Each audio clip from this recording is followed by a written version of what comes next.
We're hopefully live now. And now we We are are. live. We are Hello, live. everybody. Hello, Welcome. everybody. Hello, everybody. Welcome Hello. to another Sunday to- with the Punters.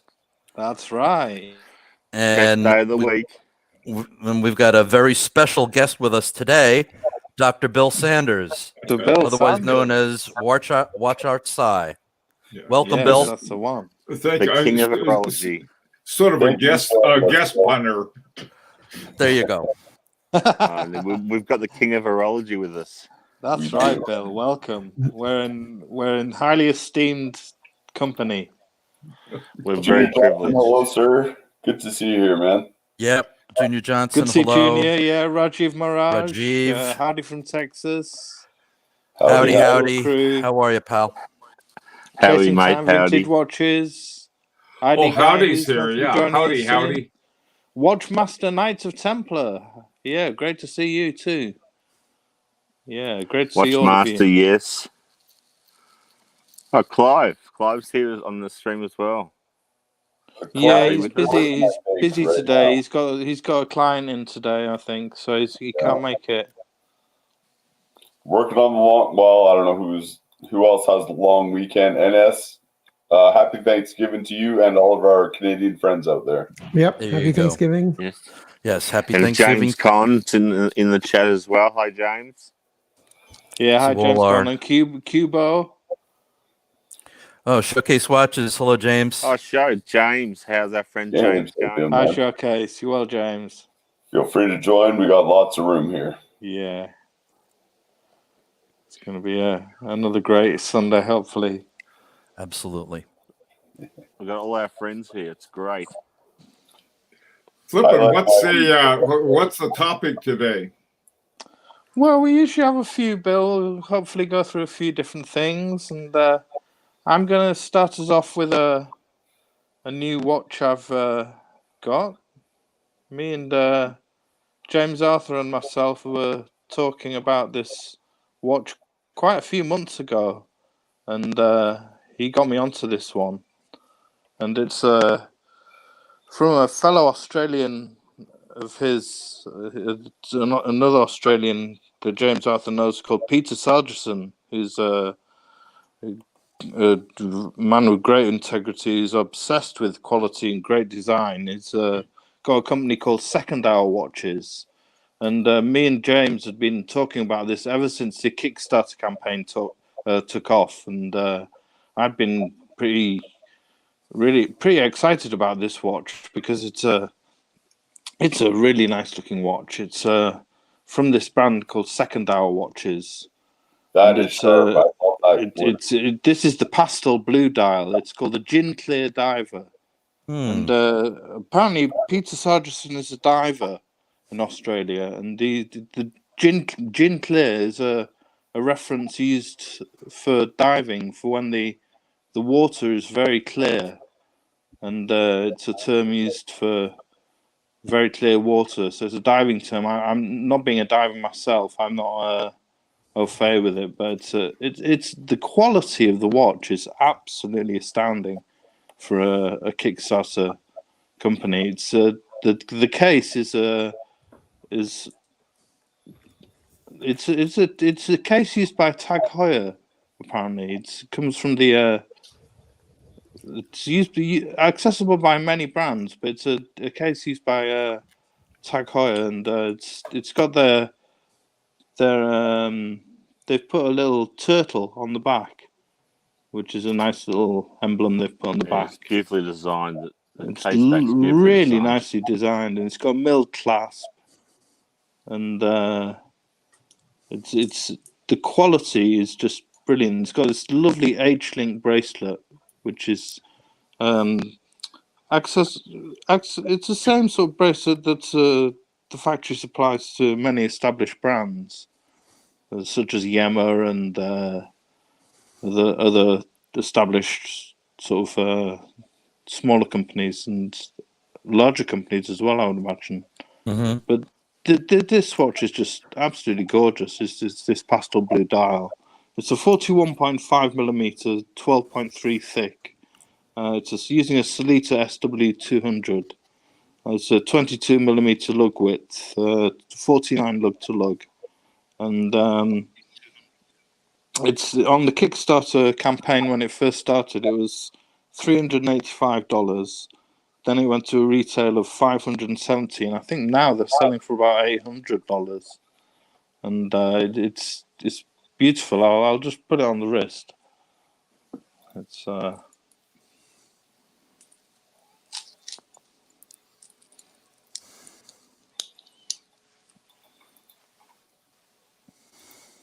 whoops. Here you can see a wrist shot of it there. Don't know whether you can see that. Can you see that now? Great. Very sharp. Very nice. Yeah, it's lovely. It's got a really nice clasp with the branding insignia on the bottom. Lovely. I love that shade of blue, Thomas. It's lovely, isn't it? It's like a bit like the Rolex. It reminds us of something, turquoise yeah. with It reminds us of something that's quite popular now. Yeah, the turquoise with the. I think the Peter was ahead of the Oyster time. Perpetuals came out with it. Yeah, he was. I think he was ahead of the time. Yeah, he definitely ahead of the time. He had his finger on the He was pulse. ahead of Definitely, Peter Rolex. did. And it comes in this lovely presentation box. This second hour leather case, travel case, and so it comes with a space for the watch, and then a screwdriver and what's it called? Spring bar tool. Nice. And it's lovely little package. There was a mention It's by actually Watch cool. and Pray. Watch and Pray saying interesting the 12, 4, and 8 hour markers. I didn't get a close enough look at that.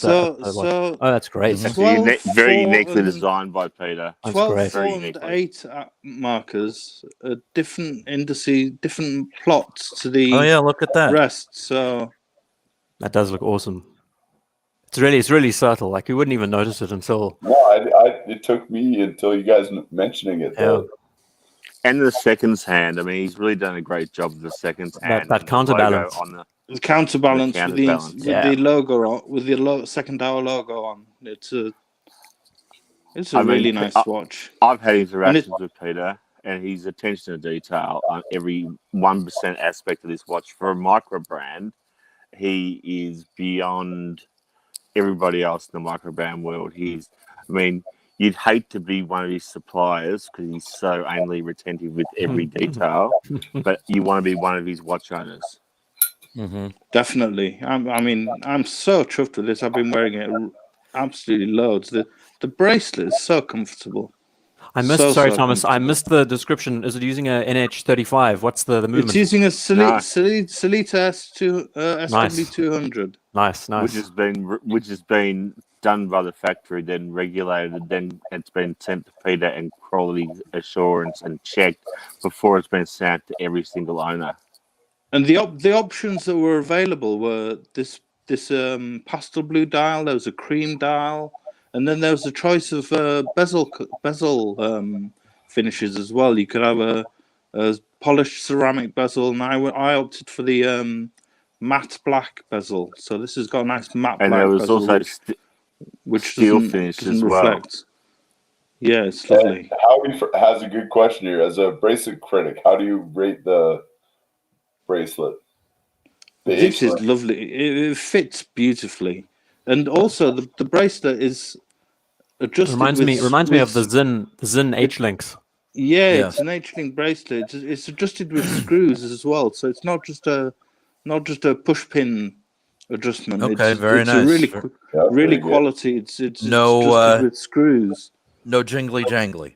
No jingly jangly. No, it's adjusted with screws. I'm trying to find the. And it's got screw- crazy loom on it as well, hasn't it, Thomas? Yeah, the loom is brilliant. Beautiful blue loom. On the bezel as well. Yeah. We're talking about On the bezel as a well. micro brand here, which starts off at $385 US. They really are. I mean, there's been some good talk about how micro brands are seriously making headway and pushing these bigger names into the back burner. I think this is probably the micro. I mean, I've had some interactions with Peter, and and I think he he's probably the micro brand of 2020 in terms of he talks the talk and walks it. And this is probably the watch of 2020 in terms of the micro brand world. He has delivered exactly what he said. He's taken feedback from punters along the way, his Instagram and his prototypes, his reviews. And I think in the end, he delivered a product which was better than expected. You know, and he's already moving on to his next project. Yeah, he's got more watches in the pipeline, so I believe. Yeah. So there's one to look out for. Second hour watches. I mean, it really is a beautiful. All the color designs that he has are beautiful. I think Thomas chose the right color because it is very different to pastel blue. And yeah, he was ahead of the time when we look at now what Rolex have done with the OP 41 turquoise, which seems probably to be the best seller other than the race. I'm the racing green fan like Clive, but I think this watch is absolutely gorgeous. And you know, I mean, 300. We're talking 300. We're not talking Rolex prices here. We're talking, 385. Started at 385. Very accessible. US. Yeah. Right. And it's a strap monster as well. I mean, I've seen this watch on Peter's seen on Instagram, leather. Yeah. On different rally straps, different leather straps. I mean, this looks just as good on leather straps as it does on the H-link bracelet. Absolutely. I mean, if you want to have one watch under $500 and you can't afford a Rolex, and this is not a Yeah, I think Jeb was saying it's not a homage, is it? Yeah. It's a fresh design. The coin. Yeah, it's a coin. It's a dial. He's done it. His own design DNA here. Look at the coin dial bezel. I mean, the H-link bracelet. I mean, you can't say this is a homage watch. No, it definitely has its own personality for sure. I just want to officially welcome ID Guy and our buddy Neo to the broadcast. Welcome, sorry, pleasure being here, gents. ID Guy. Hello. No, it's a pleasure being here, gents. How are you all? We're good. We're good. Hey guys. Yeah, it's great. It's been an awesome week. And ID Guy and Neo, we have Dr. Bill Sanders with us this afternoon, joining us. Welcome, Bill. Thank you. Hey, there was a question about a steel bezel that Howdy from Texas asked, and I had my. Let me see if I can do this. This is my Easy Diver, and it's got a steel bezel, and I actually use the bezel for timing my walk. Oh, you can do that. I'm terrible with this stuff. Anyway, you're not the only one. Don't worry. This has got a steel bezel. Howdy from Texas was asking about that. And it's a Roger Dubuis Easy Diver. And it's, I don't know if you can see the back. It has RD14 movement by Roger Dubuis. And then it has the gold, 22 karat gold rotor in it. And these, they're really good buys. They're great buys. I love that. I love those awesome. watches. That is a beautiful bezel on there. I got this on eBay, as a matter of fact. Got it from a guy on eBay. And it has a rubber strap. So rubber. So it's I would love to have a metal strap on it. And I'll see about that. But this one, for a functional, really a functional sports watch, and this is really about the only sports watch I have. It's great. It off it goes. Great. Looks like such a integral machine. I love it. It's so unique. I mean, you can tell by those centers that it is a Roger Dubuis. The center lines that run through it. It's awesome. The part I like is that I like looking at the movement. Wow. And I love that too. Yeah, incredible. Have you seen the Excalibur in that brand? I love the Excalibur. Yeah, they don't cost much. I know. I don't want to tell you how little they cost in case they want to sell it, but they're really a bargain. Yeah, the sweet spot for the Easy Driver about 2 years ago, or maybe a year and a half ago, you could pick up the white gold ones for such low prices, and they're great value. And the other one too is the Monegasque they used to be able to get for very low prices. They're great deals. Unfortunately, like a lot of great deals, they're slowly disappearing, but they're great deals. Well, it's same with the grain watches, which I'm very into the grain watches, Mm-hmm. and I love them as well. You can pick them up for virtually nothing, brand new. No, I mean not what is it, NOS stock or. I love them as well, and the Roger watches. They're just beautiful watches. You can pick them up as we all know, very very cheaply from dealers that couldn't sell them. Yeah, people watching this should just buy a bunch of Rolexes and wait, because I haven't bought one yet. So keep buying Rolexes, and I'm the same as you. And something. Wait a year or two before getting into Roger or whatever. Let us buy one, and then you can go at it. But they really are excellent bargains in the market, correct? Yep. Oh, so many. I mean, Clive is a good example of a bargain hunter, just like myself. We find watches which are worth a lot of money, just like Bill, perhaps. We find some amazing watches with amazing movements that nobody's heard of or nobody is interested in, and we buy them at 70-80% off retail, and we can appreciate them for what they are. Right now, everybody's into Rolex and AP and all those other watches which we already have in our collections, and right now we're bargain hunters. Nothing wrong with being a bargain hunter, because no, not at all. We appreciate the movements, and we appreciate. I mean, I'm like Bill. I can sit there for hours and hours and look at the case backs and just love it.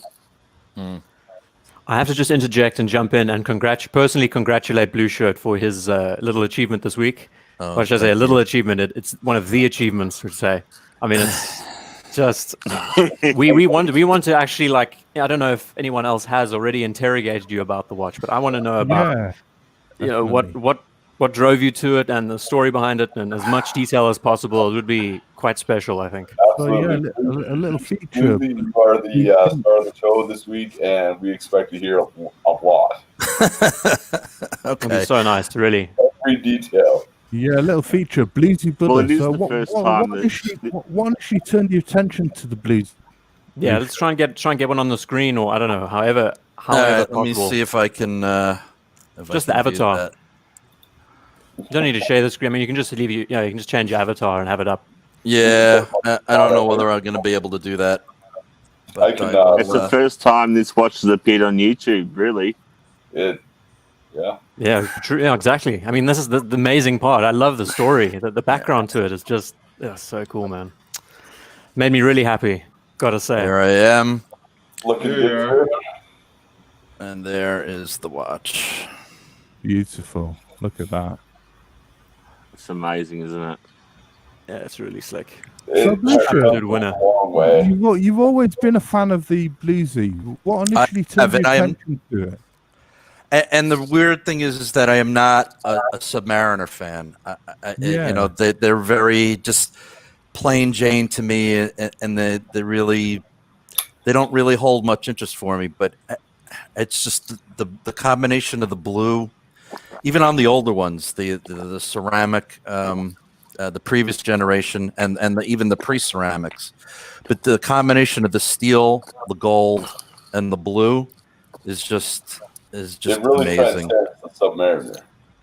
Yeah. So that's why you prefer it to other Submariners. Right. Exactly. It has personality. It pops, but it doesn't overpower. Something like a solid gold one, at least for me, would just be too much. It's not. It's not my style. I was going to say, if you had the money, would you have bought a solid gold one? Or no, I don't think so. I don't think so. I think that's just, if I'm going to get a solid gold watch, I'm going to get a dress watch, like I'll get a Moser, Right. or an Alanga and Zuna or a Vacheron. To me, a solid gold watch, it should be a dress watch. But I've always been a fan of two tones. I maybe it's because as I'm getting older, I've grown more a fan of it. I just really I like the aesthetic. Do you think two tones a good medium? Because it's making a comeback, really, isn't it? Big comeback. Keep it on the down low. Keep it on the down low. Don't tell anyone. I think the secret's already out. Yeah, just try and keep it as subtle as possible. I'm definitely not going to talk about two tones at all for the next year, at least. And I think this is it's just well executed. There's not too much gold. There's not too much steel. It's just a good balance. You have the gold center links and the gold bezel and the gold crown. And it's just... Question that's come to my mind is I want to know is how long has this watch been on your list, Blueshirt? Would you say? At least 5 years. 10. Yeah, wow. More. I'd say 10. And the special thing at the end of the day is when you get back to it, after all that time, you still feel the same way about it then than you do now with it owning it now. Exactly. I think that's the most special part of all. Yeah, and it's just a very you're still in the honeymoon phase. Don't worry, you've only had it for 2 days. I was just over the take some time. I had such a big smile on my face when I was in the AD, and it really hasn't left my face since. It's just, when you have something that you want for a long time, and we all have experienced this in this hobby. That's one of the great things about the hobby. And there's something that you really want, and whether you constantly put money aside and save up for it, or trade pieces in that you really love, but you want to experience something else. It's a magical feeling when you finally achieve it, and then you put it on your wrist. And let me tell you guys, the even greater affirmation around it is that you're culling two of the watches to actually keep this one in. It's like the Explorers now are history, because this is the one that you really wanted at the end of the day. Right. And then I love my two Explorers. I absolutely love them. And you will miss them. I already do miss them. But it was, it was nice to be able to experience them, wear them, enjoy them. Yeah. That's how I feel. That's how I feel right now, actually, if I fully agree. Yeah, not lose a penny and trade them in, and basically for this, and just pay the tax. So it was really just an amazing cathartic moment. Yeah. And as I was telling you guys before we came on, I was never a big believer in, you have to be a really high roller and a big spender to get on. First of all, my local ADs, they don't even have officially, they've told me flat out, we don't have lists, but they do. So Clive told me, he's like, just get your ass down there on September 1st. And that's what I did. I booked an appointment for 10 a.m. on September 1st when they opened on the day of the new releases, and I went down there. My salesperson wasn't there, but I spoke to one of the managers there, left him my name, told him I want the new two-tone bluesy. Followed up with my salesperson a couple of days later via email. She's like, "Yep, you're confirmed on the list." So I'm like, "Okay." There's no way they're gonna call me, and B, it'll be months and months and blah blah. Well, a little over a month later, I get the phone call that the watch is in, and I was just like, "You got to be kidding me!" That's a wonderful adventure. There's something about that watch, Bruce. I'm not a hater of Rolex, we know, but I'm not a fan. But I know. But that watch has a gestalt that everything that comes together with things that I'm not particularly fond of looks wonderful.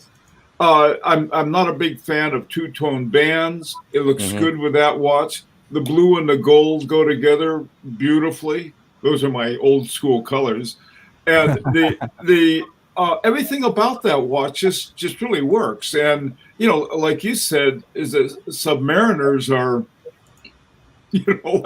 but that one is really beautiful, and I think, and the stories that go with it. Me, I got to see my dealer when he's out on parole, but you go to an AD. Lucia, Howdy from Texas had a good question. The non-ceramic would have been price comparable with the 216570 that you bought. Any reason why you didn't get a pre-owned non-ceramic earlier? So you wanted the ceramic. I wanted the ceramic. I wanted the new movement. I wanted the new case size, the new bracelet size. Yeah. The glide. Let me tell you, gentlemen, the glide lock is the greatest invention ever. My wrist goes. I agree with you. I agree, Bruce. Goes up and down all day long, and I could never get a really great fit. It's like 2 seconds. You flip it up, you adjust it, you snap it back in, and you're done. And you can change it as many times as you want during the day. Every watch should have that feature. Every single one. It's amazing. What is the smallest adjustment you can make? It's they're 2 millimeter increments. Oh, wow! Yeah. So I think there's 10 of them. Millimeters is nothing. I mean, it makes more sense if you're going to use it as a daily wearer, right? To get the latest, the better bracelet. It's going to scratch less, the bezel and everything. If you really want to enjoy it and actually wear it, which is what I'm going to do. Yep. And the new movement has a 70-hour power reserve now. Yeah. I want to hear about how that performs over time and what the accuracy is like and everything. It's pretty exciting. Yeah, it'll be pretty spot on. Yeah, it is spot on. So far, it hasn't lost or gained anything. And the one thing I was a little leery about that I always liked on the older bluesies, both the ceramic and the pre-ceramic, was the gold printing. And now they changed it to white, and now I absolutely love it. It makes the rest of the dial pop. It's really nice. The proportions are perfect. The lugs being slimmer, the bracelet being a little bit wider. It makes the watch. Seeing the watch in hand. Better. Seeing the watch in hand. I think Watchbox had a chat about it a few days ago, and seeing the comparisons. I mean, it is so. It's incredible how they've been able to just minor tweaks in a few places, millimeter here, millimeter there. Yep. It no longer looks like an oversized lug watch. It now actually sits more comfortably, and the bracelet doesn't look like it's out of place. It's fascinating. And the numbers sound peculiar, but in actuality, they've all been scaled up for the sake of rule of thirds, I guess. It's very interesting. Do you find it a flashy watch, Blueshirt? Would you consider it a flashy watch? Yeah, I mean, it's definitely it pops on your wrist. It doesn't. Yeah. It's not like my Explorers that don't. I mean, the gold definitely it's a little flashy. Do you think anyone can pull off a bluesy, or is it for a certain type of person or a certain type of age? Would you say you have to like two-tone? I mean, for me, I think this is more a mature person's watch. I won't say older. Right. I agree. Yeah. It's like it's not. Does the man wear the suit? Or does the suit wear the man? Exactly. Yeah. Right. There's some watches that fit that category. Right. Like I would think that the Bluesy is one of the most perfect watches to go find underage chicks with daddy issues. Let's hope it is. So the time is right now. You mentioned that being at the right age and maturity in life, the time is right now. Correct. I don't know whether I would have appreciated it, in my earlier days, but I definitely appreciate it now. And just I'm so happy that you got it, man. I'm so happy. Thank you, Neil. I appreciate it. It's been the highlight of all of our week. Yeah, it made me smile from ear to ear. I mean, I just out of the blue, I hear Blueshirt got the call, and I'm going, "What? This is news. I haven't. What's going on?" And then suddenly, I get told. You'd missed it all for half the week. Had new ID guys. Yeah, for sure. I hadn't been involved at all, and then all of a sudden, I hear the news and see the watch, and it's so good that you got it. I think of all the things, you've been pushed to the top. You were the first person to get it.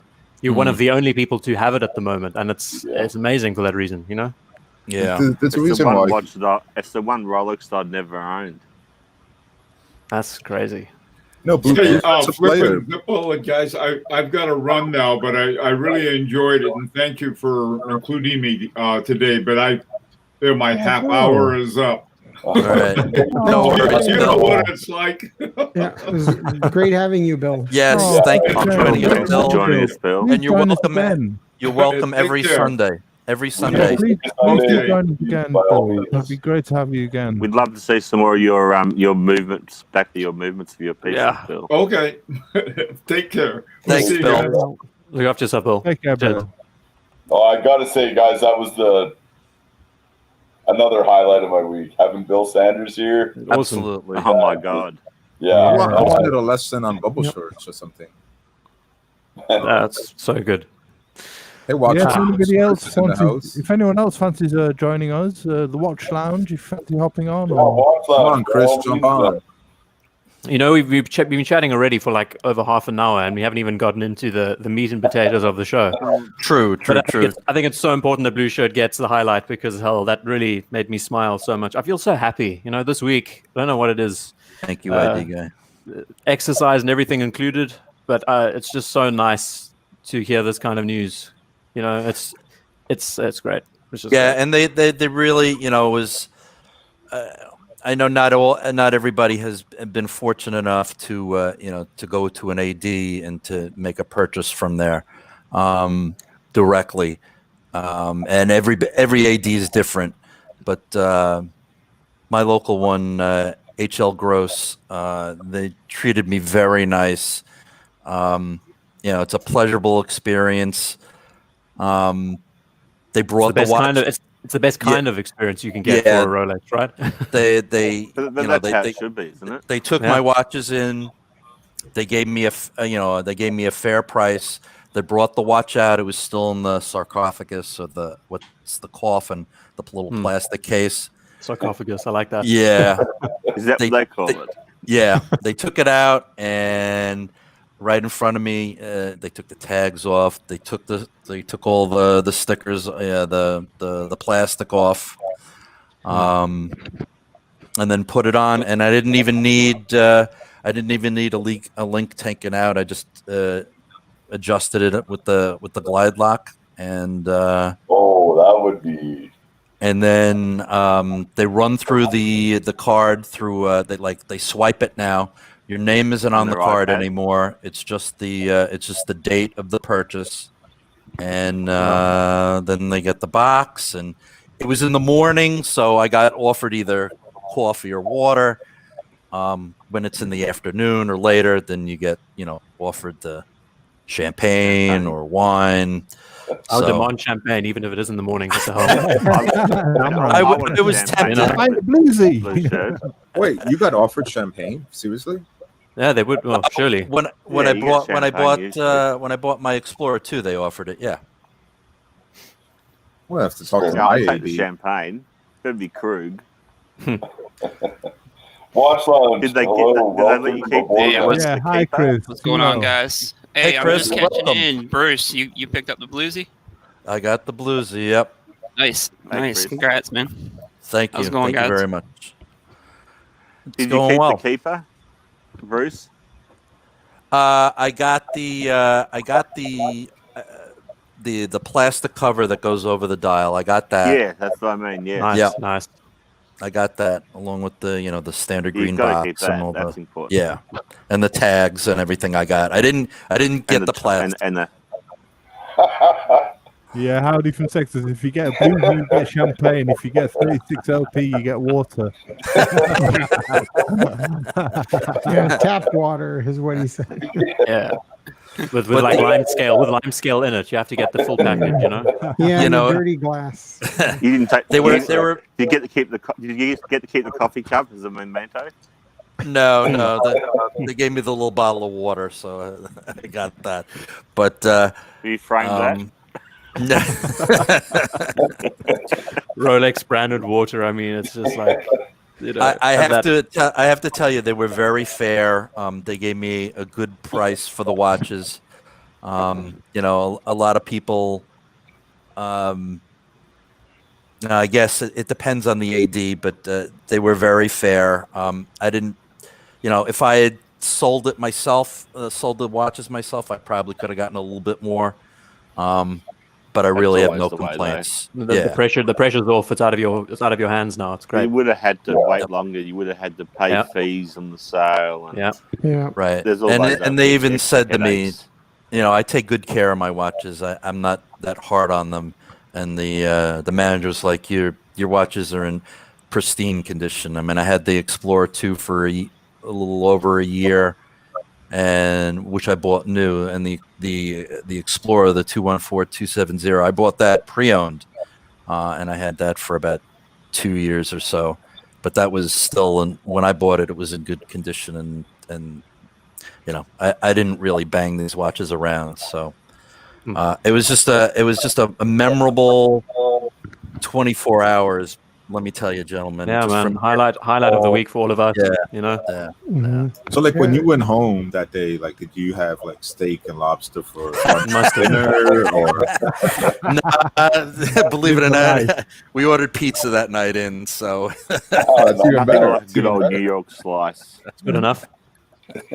I just wanted to say hello to some in the chat. Tennessee Mike. He's hey, Tennessee Mike. Yeah, he's got his own new YouTube channel, and he's also one of the original guys on Pete's channel, Not So Obvious Watches, that we all watch now. Awesome. Nice. He should jump online and say hello to us at one point too. Yeah, absolutely. Everybody's welcome. Yep. And Celine Driver's in the chat as well. Mm-hmm. Hey, Dane. Good to see you. Hey, Dane. Yep. You got room for a couple more, too, so. Yeah, Tennessee Mike, why don't you jump on and say hello to us all? If you're still there. Absolutely. Pizza with Orange Hands in the chat. Yep. Hey, Orange Hand. So that's the Bluesy Odyssey as explained by Blueshirt. That's great. So, NS, have you got some news for us? Yeah, sure. I've queued up a few links if you want to look at it. Wait. You didn't get a bluesy? Me? Is it that you got a bluesy? Like, how are you going to top that? Well, we got the Snoopy edition. I guess we got the Silver Snoopy, which is blue as well, I guess. Mm-hmm. NS has a beautiful, beautiful blue H. Moser, so that is pioneer. Yeah, I love that watch. That's my bluesy for NS now. is a Moser man like myself now. Mm-hmm. I think NS was a Moser man before me. Moser and JLC's is bread and butter, basically. Yep. That's so good. I love true. I love that individualistic taste on a certain brand. You know, you have that segment that you focus on. It's awesome. Mm-hmm. Yep. Thank you. So this week, it's funny because Thomas actually asked me earlier in the week, like, is there any news this week? And yeah, you know, there's Omega had a small release this week, but yeah, there's actually a couple of things. Omega had a small release. Yeah, it's actually a light news week, but there's actually some pretty cool stuff. And I figured I'd start us off with this one. We don't have to spend a lot of time on it, but Patek Philippe did release a new quartz watch, ladies' watch. It's interesting still. Looks very like a Cartier Tank American. Looks like a gondola. It does, yeah. Exactly. It's not a bad looking watch, actually, for a fashion watch for a female. Yeah, fashion watch. Watches. Mm-hmm. Yeah, it sums it up. I thought it was interesting because FP Journe has been having so much success with their quartz watches, right? So probably makes sense to release a new one like this, and it's not a bad looking watch. Nice bracelet. Thought it was interesting. Nothing What's the more price than that, on it? but it's I have it right here. It's not cheap, but it's not crazy expensive either. It's 14,600. So for a quartz watch. Oh, how much? Say it again. Repeat that. What? 14,000. Good. But I think I'd rather buy a long jeans Dolce Vita. Yo. Yeah, I mean it's a Patek. It looks the right? same. Yeah, but it's still quartz. Just because it has a Patek name on it. For the wife, that's pretty ideal. That's going to buy a lot of points. 14,000. I can buy my wife so many. I can buy my wife so many other things for 14,000. Exactly. Yeah, you got to think with your money. Yeah, you are starting to be at the price of some pretty cool mechanical watches for women, right? Like some GLCs. Yeah, for sure. So but I think it's par for the course for modern Patek. It's on the high side of pricing. See, you're now talking about a woman who wants to have a brand name on her wrist, like Patek. I mean, my wife wears men's watches anyway. Speaking of which, you just mentioned JLC. I've got an amazing story. I met this guy who I'm borrowing his Explorer from, Sam, telling me the story about how he loves buying watches for other people. He gets more enjoyment doing that instead of buying watches for himself. And he bought his wife a rose gold reverso, but with the black dial and the deco numerals that run around it. She loves deco, right? So that watch just was the absolute winning formula. The rose gold JLC, I don't know, I can't remember the size of it, but black dial, deco numerals. Compare it to this, you think to yourself, I mean, really, it's a little bit of a... Yeah, look, it's definitely a stretch. I think it's not for a Patek, right? It's relatively cheap for a Patek, but again, I think if you're really into horology, you're probably not looking at one of these watches. And as James has said, a lot of watches for women now are basically either men's watches or men's watches just a tiny bit smaller. Right, so scaled down. Yeah, let me ask you, NS, what's a similar price for a Journe quartz watch? Do you know? They do the elegant, don't they? Well, the elegant.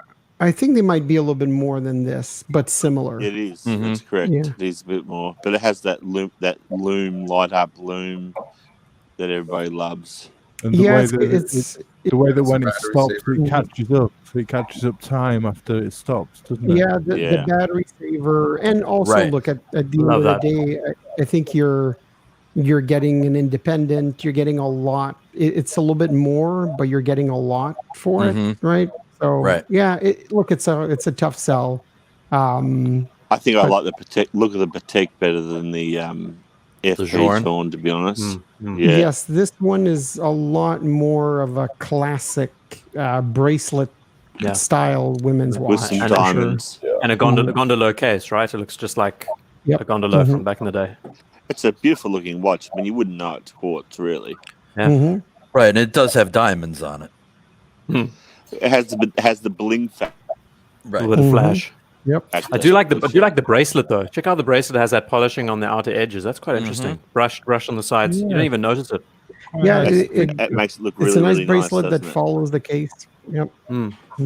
Whose quartz woman is that? Look good with an evening gown. It's their own movement. E15 it says there on the bottom. E15 is simple quartz movement.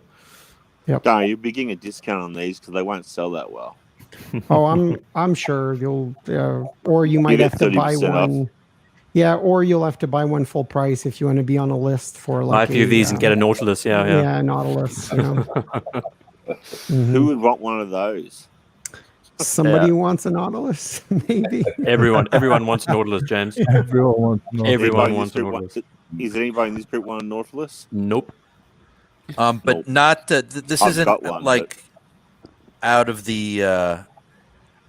I mean, it is a Patek in this, right? So it's not completely nuts what they're asking for it. No, for sure, it's Patek pricing is what it is. They don't even dress the quartz movement. Oh my God, goodness! Mhm. Yeah, they even Let me guess. They've even got a showcase for it. No, it doesn't have I display don't think back. so. No. Is there? I don't think so. I don't know, but look, why would you dress a course movement? Well, I don't know. I mean, the worst part is that's not like finishing, right? It's just when they print the circuit. Right. So, when they ordered it, they just draw it, and that's. And they a don't couple even of pay Howdy, for that. Howdy made a good point saying they should have at least done some Geneva stripes on the battery. I agree. Yeah. That's why they can charge extra for a new battery when they service it. Good one, Howdy. Yeah. Yes, they could charge $1,000 for a battery. I think you just found a No, they business probably idea. do anyway, regardless. Mhm. So I think we've spent enough time on that watch. Clearly we all love it. It's a beauty, right? So the next. Anybody rushing out to buy their wife one? Well, I'm not going to tell my wife about it, but Silence, crickets. Yeah. Yes, I do. So the next link I posted is there is a Philippe Oh. Defoe Simplicity nice. that's going up at auction November 8th. It's a big That's my Philip birthday. auction. Int. Well, I know ID Guy knows a guy who likes to buy watches for other people, but I think you're on your own for this one. Yeah. This watch looks just nice. like the new Lungas that just came out. That ultra thin 1815. We spoke about it last week, I think. Yep. It looks Very just similar. like that. Yeah, it's great. Yep. Yeah, it's true. It does look like the new idea. This is 37 millimeter, I believe. NS. Yes, I believe so. Look more like 39. Yeah. Judge it by the strap. The strap's probably 20. So, it looks 37ish. 20 tapering down. Yeah, that one's a 37. I just checked. It's Wow. yeah, he made a lot of smaller watches. Yeah, and this one's going to go up at auction. It'll be very interesting to see how expensive it goes for. How overblown it's going to be. Yeah. Right. And especially since this is the 20th anniversary edition, and this is number 0 of 20. Oh, cool. So yeah. So there were only technically 20 of these made, and this is number 0. Well, this one doesn't exist. No, this is the one that the owner generally takes home. This is one that yes. is not ever for sale. This Even look, cooler. there's a lot more than 20 simplicities, but this particular edition of the simplicity, we only Understood. made 20, and Okay. yeah, it's going to be very interesting, especially with the way the auction market has been going this year. It'll be very interesting. So, NS, do we know how many watches he makes a year? I don't know. I think he makes it's probably like kind of like Roger Smith, right? Wow, one a month. Yeah, probably a little bit more. I know he's had his daughter has worked with him at some point. He's talked about it, right? He's never been really able to increase production much. Not that he wanted, but he's a perfectionist. So he hires people that are very good. Right. They don't do things exactly the way he wants them to, right? It's always like a tough relationship. And look, he wants to do things that are perfect and do them the way he wants to, and that's it. So, yeah, very, very cool. I'm really, really interested in seeing how that whole auction goes. And Phillips is building that auction up as like an auction with a lot of like very important watches. So it will be interesting. Right. So and then the next link, so we're going to keep going up and down in prices, is so Aquastar released a new sort of reissue. That's cool. The Deep Star chronograph. So I thought it would look cool, especially after your video about diving chronographs. And yeah, I mean, it fit in pretty well. Yeah. Yep. No, think about that. Fun. Yep. So it's such a strange animal. Yeah. Nice. Yeah, it's weird. It's like both sides are totally two different watches. and it has a bezel that sort of looks a little bit like the like a what's that watch called? A Doxa. Doxa, right? yeah. It's got the table. Yep. So Clive is saying, give me a link. He's in the chat. All right. Clive's here. Yeah, I love that sub-dial at 3 o'clock. It looks really nice. Mm-hmm. And it looks like it's winking at you, you know? It does. It's so strange. I mean, I still haven't looked at it properly. I think Hodinkee did an article on the vintage model. They didn't focus on the new release, and I had a look at it and thought, wow, what is this? Didn't know they actually brought out a re-edition. There he is. Hey guys, Hey, Rancher. oh, screw me. What's up, Clive? How's the work day? You know, actually not horrible. Not completely horrible. It's Sunday, Clive. No shit. Thank you. Yeah. Yeah, I know that because I have an Apple. No. Oh, by the way. Recent update, I screwed up. I'm going to have to reset all my iCloud shit. So I don't even have a freaking Apple Watch right now. But one of the things I do have. Le Jour. Le Jour. Yeah. Nice. I love those cigarette hands. Yeah, I love the look of that watch. That's awesome. Yeah, those cigarette hands. They're great, aren't they? That's so cool. Thanks. Oh, and by the way. Wait a minute. It's just so darn easy to flip that chronograph. Yeah, that's sweet. Nice. It's a lovely looking watch at live. Unfortunately, you missed Dr. Bill. His half hour was up, so he had to go. Nice. But it was nice having him on the show. It really was. Geezer, hello, my friend. Welcome. Hey, Geezer. Hey, Geezer. No, All right. So taking care of a divorce case, and I've known these guys for a while, and senior citizens, and they both have a lot of health problems. And boy, I tell you what, though, that's pitting a stroke victim through a divorce case is cruel and unusual punishment because God didn't give it go. No. Oh, God bless her heart.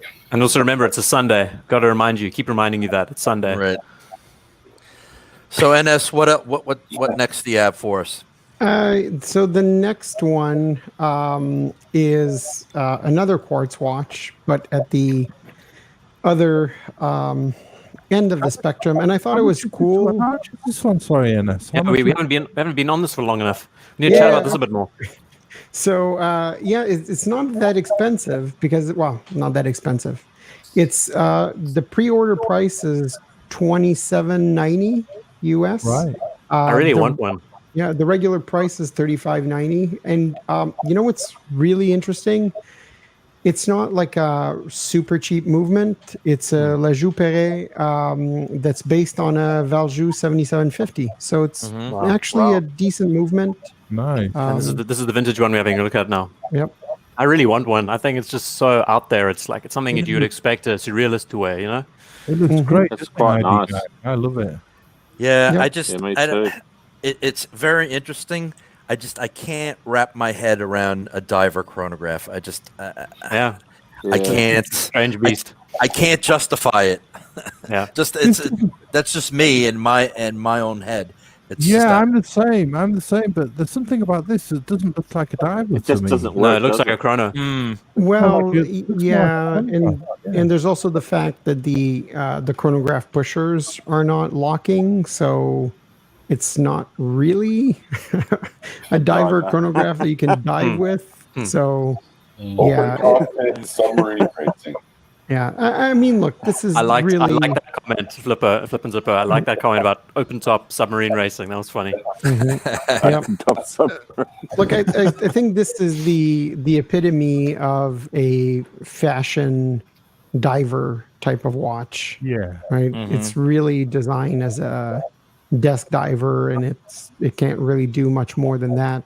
But look, it's a cool watch, and I think for the price, I mean, if you had to see this watch on someone's wrist, you would stop and go, "What are you wearing?" And that's pretty because cool.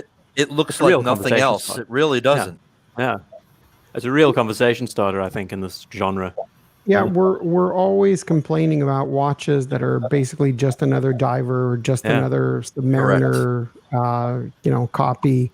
I think this one is, it's got a funky case, vintage looking case. Yeah, it looks like a 663 MAS Seiko kind of case. Yeah, but it's like a lot of watches that are like this are all using that whatever generic cushion case that everybody's using, right? Correct. This is different. Yep. The bezel's different.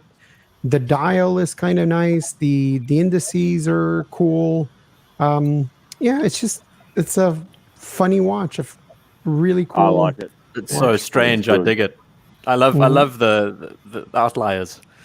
Just something about them. Hey, Junior Johnson, no, you can't use a chrono underwater. unless it's a very specific diver chrono. Yeah. Unless you want to wreck your watch. Unless you want water logging. Unless you want to see how fast the water enters the case with the, Unless you want to see bubbles inside your watch. You time the water entering the case. It's pretty exciting. Yes. Could be an interesting watch after that. Yeah. You can show your friends. But what ID guy says, floating in it. Yeah, what ID guy brings up is interesting because that's pretty much what you would be doing, right? You'd start the chrono and the watch would stop when it breaks. So it's wonder how long before the watch would actually pop its case. Mm-hmm. I guess it depends how deep you are, right? What pressure you're under, how many G's you're pulling. Yeah, my guess is if you're really diving deep, it would probably pop off as soon as you hit the pusher. You're probably right. Yeah, It'd but be if you're in a interesting to pool or actually something, try. watch it die slowly. Right. Orange Hand saying Blanc Pan. Divers amongst us? Orange Hand is saying Blanc Pan and the Moses Streamliner chronos work underwater. Yep. Mm-hmm. There's a good few of them. Okay, that's good. Yeah. Yep. It's great. I actually got to take Is a that look right? at the Bonpon, the 50 Fathoms chrono a while back, the flyback. Those are really nice, but 14,000 or 15,000 though, a little pricey. Ish. Yeah. Yeah. Paying for I've the got the name. Moses Streamliner chrono, but I don't really go underwater with it, so Yeah, it is dynamic, right? On up to 120 or 150 meters, the Streamliner. So, yep, can use the pushers underwater. okay. Next time I go snorkeling, Go for it. I can't believe that the watch was released January this year. The Streamliner is like brand new still. I can't believe it. This year has gone by so slowly and quickly at the same time. Weird. Mm-hmm. Hands, knees, and toes. You got a new Submariner. Congratulations. Yep. Congrats. Which one did you get? Let us know in the chat. Yeah, congratulations, Hans. Congrats, man. Very nice. Guys are winning this week. It's amazing. Love it. It's been a great week. So, Nia, NS, we got the next thing. The next one is quartz. No time to die. Yeah, I wanted to include it because we always give grief to Omega about their Bond limited editions. Time to give Swatch the middle finger. It's good. Yeah, no, you know what? It's a funny watch for $220. So I thought it was interesting. I think a much better budget proposition if you're into the film franchise and you want to watch connected to I'm a James Bond guy. I collect everything James Bond as far as watches. But if you can't afford the Omega, go for the Swatch. I think, yeah. Yep. I've got all the Swatches and all the Swatch James Bonds. I got them as soon as they released them. That's cool. I kind of like that. Looks like an it's Aquaterra. Yeah. Aquaterra batons are on the dial. Yeah, for $220, I haven't opened the boxes. Yep. Even they even did like the case back a little bit nice. I thought it's a cool watch for somebody who wants something special, right? And it doesn't have a seconds hand. I'm in. That's all that matters for me. No seconds hand, and I'm good with the quartz. That's great, isn't it? Well, and it's cool that you see the quartz movement, right? It's really typical Swatch watch. Looks like a padded. Well, they released several several watches. That's the kit. The kit's fantastic. Yeah, for sure. So, but Neo, I know you joke, but that's a great question, right? Like this versus the paddock that we saw in the beginning, where the movement is probably the same thing, right? So it's interesting. It looks just like a paddock, yeah, for sure. Yeah. Looks like a sector. It's a sector dial too. That's cool. Yeah. So, Yeah, I like You love your sectors. I like the fact that they've focused on the Q kid that rather came than in. James Bond. Wait, Yeah. sorry, I wasn't paying attention. That dial looks like a sphincter. No, that was the last film. Clive. Sphincter was the film before this one. Yeah. This is No Time to Die. This is not Sphincter, I'm afraid. I mean, Very we interesting. Very slinky. I like it. Quartz watches out there. What'd you say, Neo? I'm sorry. Oh, I was just saying, we do sort of joke about quartz watches, but there are some amazing ones. I think if people own some quartz watches, they should be pretty. They shouldn't let our jokes bring them down. Yeah, no. Listen, I have the Q Timex, and I love it. Yep, it's a great little, $179 watch with some vintage vibe to it. Have we addressed the blues yet or not? The Yes. bluesy we have. Yep. Yes, we thoroughly addressed the bluesy. The first 40 minutes of the show, Clive. You missed a lot. It was wild. We can get back into it. I'm in the office. Did I mention I'm in the office? And it's a Sunday. Yeah. I mean, Neo makes a good point. Let's face it, we all love a grab and go watch, and let's face it, there's heaps of great quartz watches, mega quartz, Ronda quartz, and sometimes we just get sick of setting our watches and dates, and we all want a great looking watch. Sometimes without a second hand, as ID guy says, and we want to grab a watch that's ready to go. Big bonus not having to set them. You just throw them on. No thought. There's nothing wrong with quartz. I mean, we're all watch enthusiasts. We all love watches. We're against wearable technology. I mean, for me, as a watch collector, I just want to see watches on people's wrists and not see wearable technology. Yeah, fully agree. That is the secret. It'd be nice to actually run a channel around that philosophy. Protesting against people not wearing watches at all. It's good. If it's a fossil fashion watch, or if it's a Seiko or a Citizen, I don't care. I just want to see wearing a watches watch. on people's wrists. That's how I actually started, was fossil watches. Yeah. Back in high school. I was at a charity event yesterday during the day outside, and there were a big mix of people my age, all the way through to high school and college age people there. And I think I saw maybe 2 other people wearing watches. Everybody else there was not a watch in sight. That's a travesty, right? Yeah. there. Yeah. Yep. And that's what I want to campaign against. That's what we're working towards with micro brands and building a platform and and bringing fashion. I don't care if we're bringing fashion watches back that are quartz, or I just want to make the watch a fashionable item again. And that's what my philosophy in life is. And if that's the bridge that gets young people back into what we love as a watch community, so the merrier. If that means if that means they have to start with a Seiko or a Pulsar or a Fossil or whatever it may be, or a micro brand that gets them back into what becomes an addiction that we all have, that's so be it. But I don't want wearable technologies to be what the youngsters call dumb watches to take over the passion that we all love and appreciate. Yeah. Yep. Agreed. Hey, James, can you ask one of your companies to build a watch around an ETA 988? Speaking of cool quartz movements.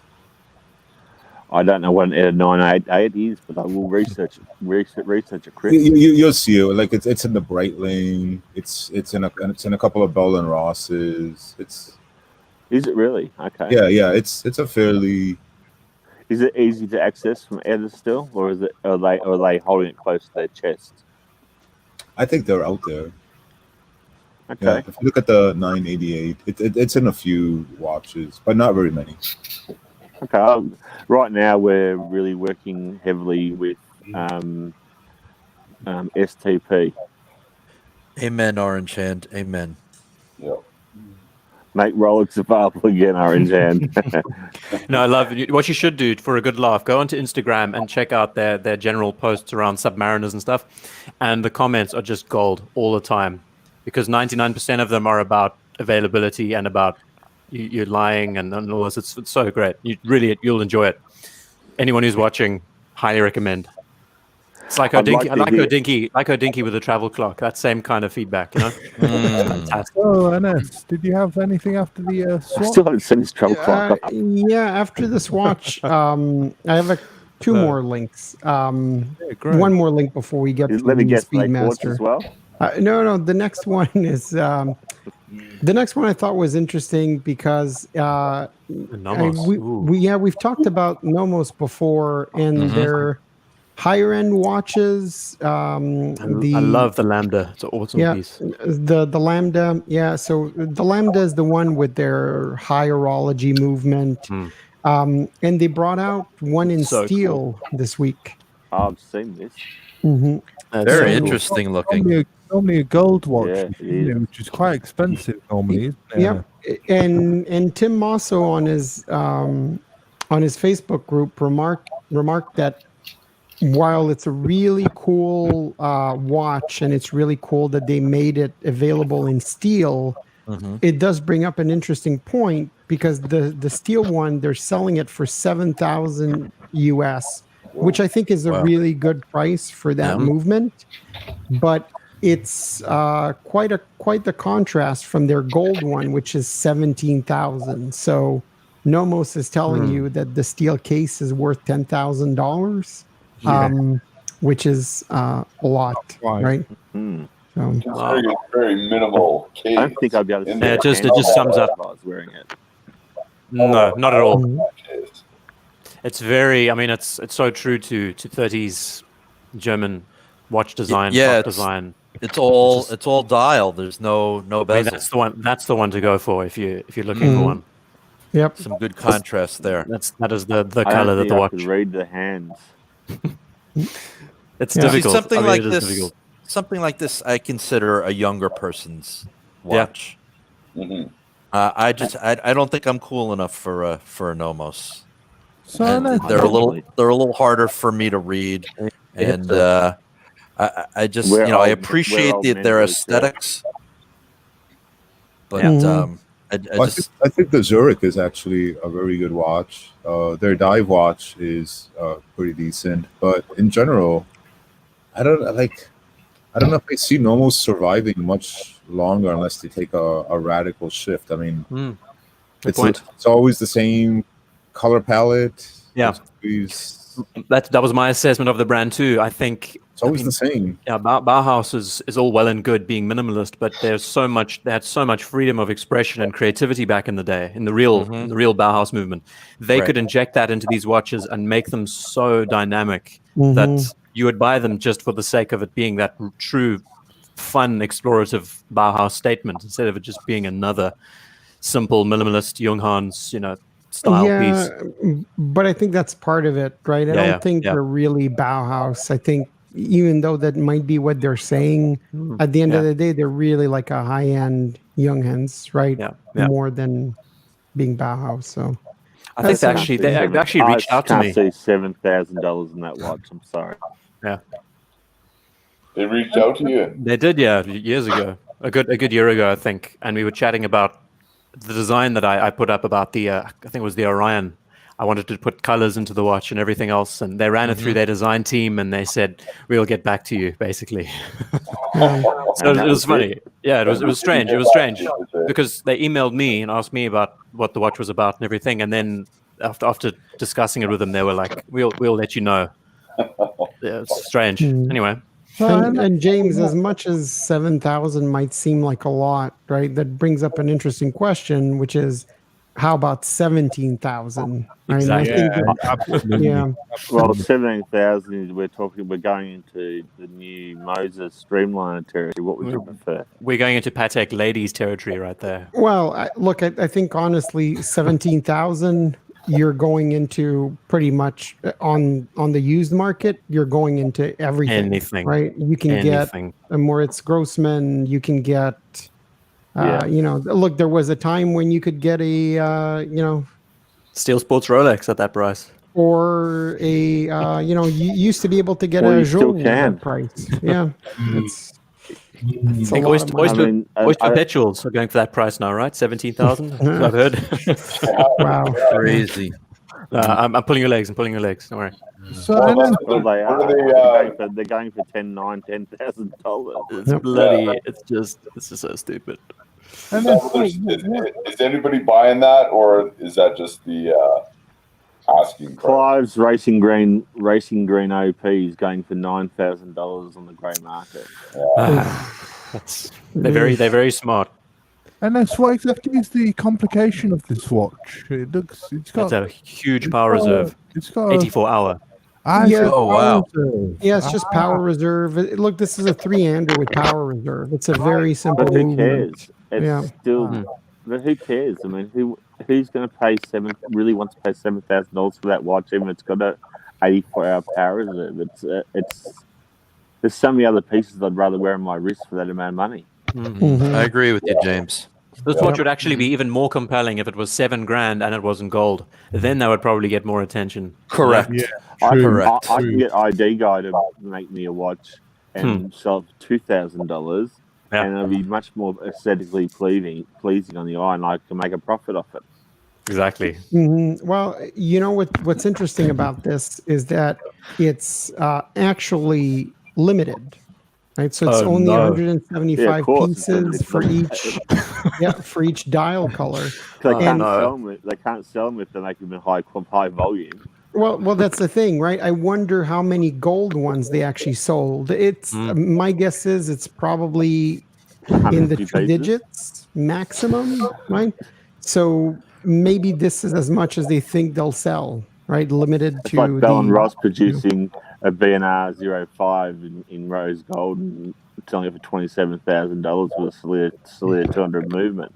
All right, guys, I'm going to head off. Thanks for having me on.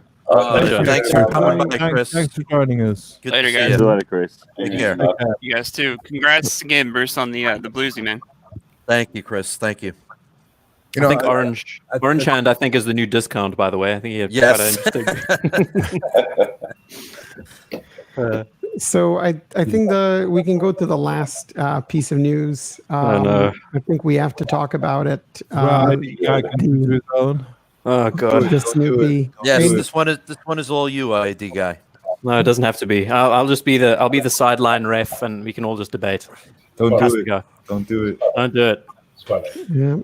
So I thought the Snoopy was interesting because it brought out something that I've been joking about for a long time, right? People keep complaining that Omega releases limited editions all the time. This is one of the most important aspects of all. It's like a full-on litmus test, this whole experience. Yeah, keep going. And all the people that have been complaining, a lot of online personalities that have been complaining that Omega is all limited editions, are now complaining that this is not a limited edition because this is not because they've all put their names on the list, right? And this is not something they're going to be able to flip and profit off of. So Omega's done what they've said they wanted for a long time, but in reality, people don't really want non-limited editions. And even worse than that, that included limited editions, but even that whole feeling of the limited edition seeping into all the Speedmaster lines has actually soured this watch in a way for a lot of people, I think, because they are so sick and tired of the iterations all the time. It was very interesting because, I mean, it's one of the big releases. I mean, it's the Snoopy. It's supposed to be, a big one. And the feedback has been very on the fence, very 50-50. I think this watch has a lot of amazing things going for it. I really wish it had more lume than it does. Yeah. But my biggest problem with any of these Snoopy ones is, do I really want to look at Snoopy every time I look at my watch? Yeah, that's and the I whole just thing. don't. I just really don't want to look at Snoopy every day.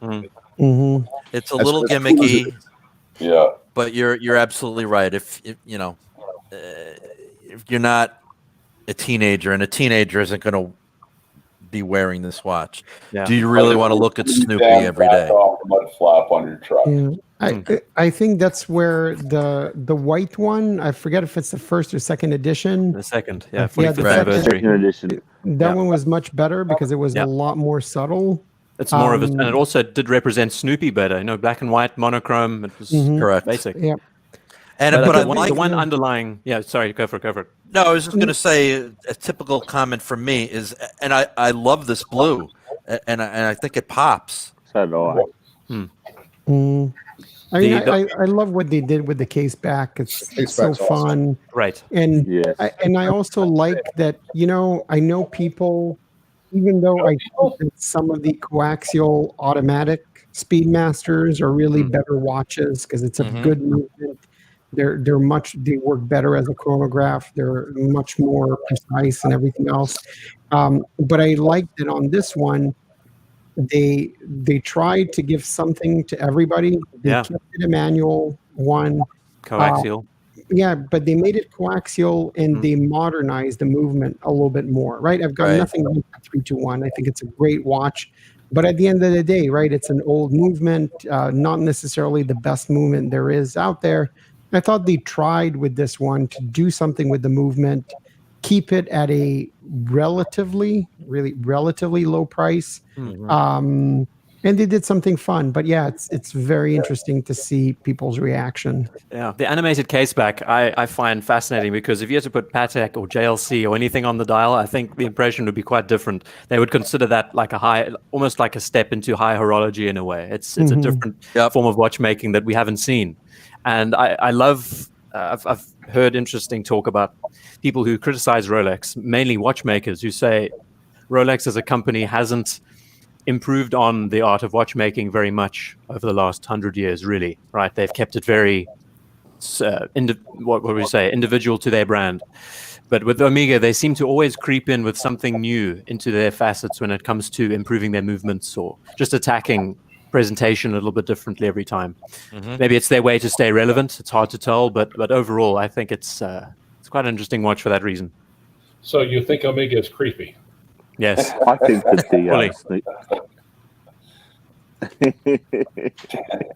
I think the whole I got to give you credit for your video on it. That was quite the lesson in the history of the Snoopy.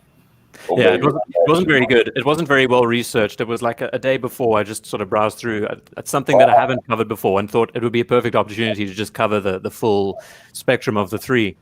Charlie Brown. Charlie Brown. It's a great video, but I must agree with you. One point you brought up on the video, I much prefer the CK2998. To this, and you get change out. You get change out of the money that you do for this as well. That was the first watch that came to mind. Seeing the release of this. I much prefer the CK2998. There's lots of similarities there. I agree, Thomas. I didn't realize that this had the animated case back, and when I saw the animated case back, I was sold on this straight away, just for that gimmickry. If they left it at that would have been just fine. But even more that's great that I love on top of this is that, I mean, we can bag on whether or not we like this or not, but I think the marketing and the promotion behind this has been fantastic. I mean, you've had artists coming in and giving sketch scenes of Snoopy on his doghouse, and the presentation of this, the watch box that this comes with, it's insane. It puts the Man on the Moon case to shame in a way because it's smaller. Inside the case, there's a travel case that opens up and unfolds. Watch Advisor did a good video on the coverage. Just small little touches that have made it a lot more, just a bit more refined in a way. I think it kind of, and that's what I love about Amiga. I mean, that's Amiga just do this stuff, and regardless if it's limited edition or not, like the Ultraman, they just do it well. And if you're a collector like I am, and you're not using it as an everyday piece, I find this stuff very playful. Master Man on the fucking moon. Okay. What was that? I think that was the Wrangler. I mean, I've got the Snoopy black and white, and I think that's a better Snoopy than this one. But I'm going to get this one too because I'm a collector, and I think it's just, you know, I've got to have my collection like I have the Ultraman and all those. And I'm not into flipping, I'm not into resale, and will I wear it occasionally? Yeah, I will because it's playful. The underlying detail, I think, overall is that when you look at the black and white Snoopy and this, which one can stand on its own 2 feet without the Snoopy affiliation? And this one wouldn't. This one is just this could be a Tokyo edition. This could be any you know. Correct. The black and white is unique in its own way without needing Snoopy affiliated to it at all, which I think is also great. And so's the Ultraman. I mean, the Ultraman stands on its own 2 feet regardless of the Ultraman connection. And Orange Hand would agree. He also brings up a good point. He says the dark side of the moon prices on the gray market are downright cheap right now. Good deals to be had there now that the hype is gone. And that is a very cool so many dark good things side of about the it. moon. I like that a lot. Yeah, it's I love cool that. watch. I mean, I love that watch. It's just brilliant. I've got it, and it's hard to read, though, unfortunately. But it's so animated, you know. There's so much depth to the dial and to the movement you can see through it, and different levels. You know, it's like a little city of components together. That's great. Yeah, the dark side though is a little bit weird depending on which one you want. It's not that cheap actually. Still, the gray side is always about 1,500 more than the dark side. Is that right? Yeah, the gray side is the harder, the most expensive one still. I didn't know that. And I mean, there's some dark sides that are almost impossible to find. Like, try finding a dark, try finding a pitch black. The blue one is a little bit easier to find than those two, but dark sides are not that easy to find. But they are about like 6.5 used. I just find it unreal how many Speedmasters there are in the world. I mean, it's just Rajiv Maharaj is saying he thinks the silver dial makes this one. It is a nice feature. It is unique. And the ceramic. I mean, it's a ceramic bezel. Yep, and the dial that it's slightly pie panned. It's very interesting. That's true. That's true.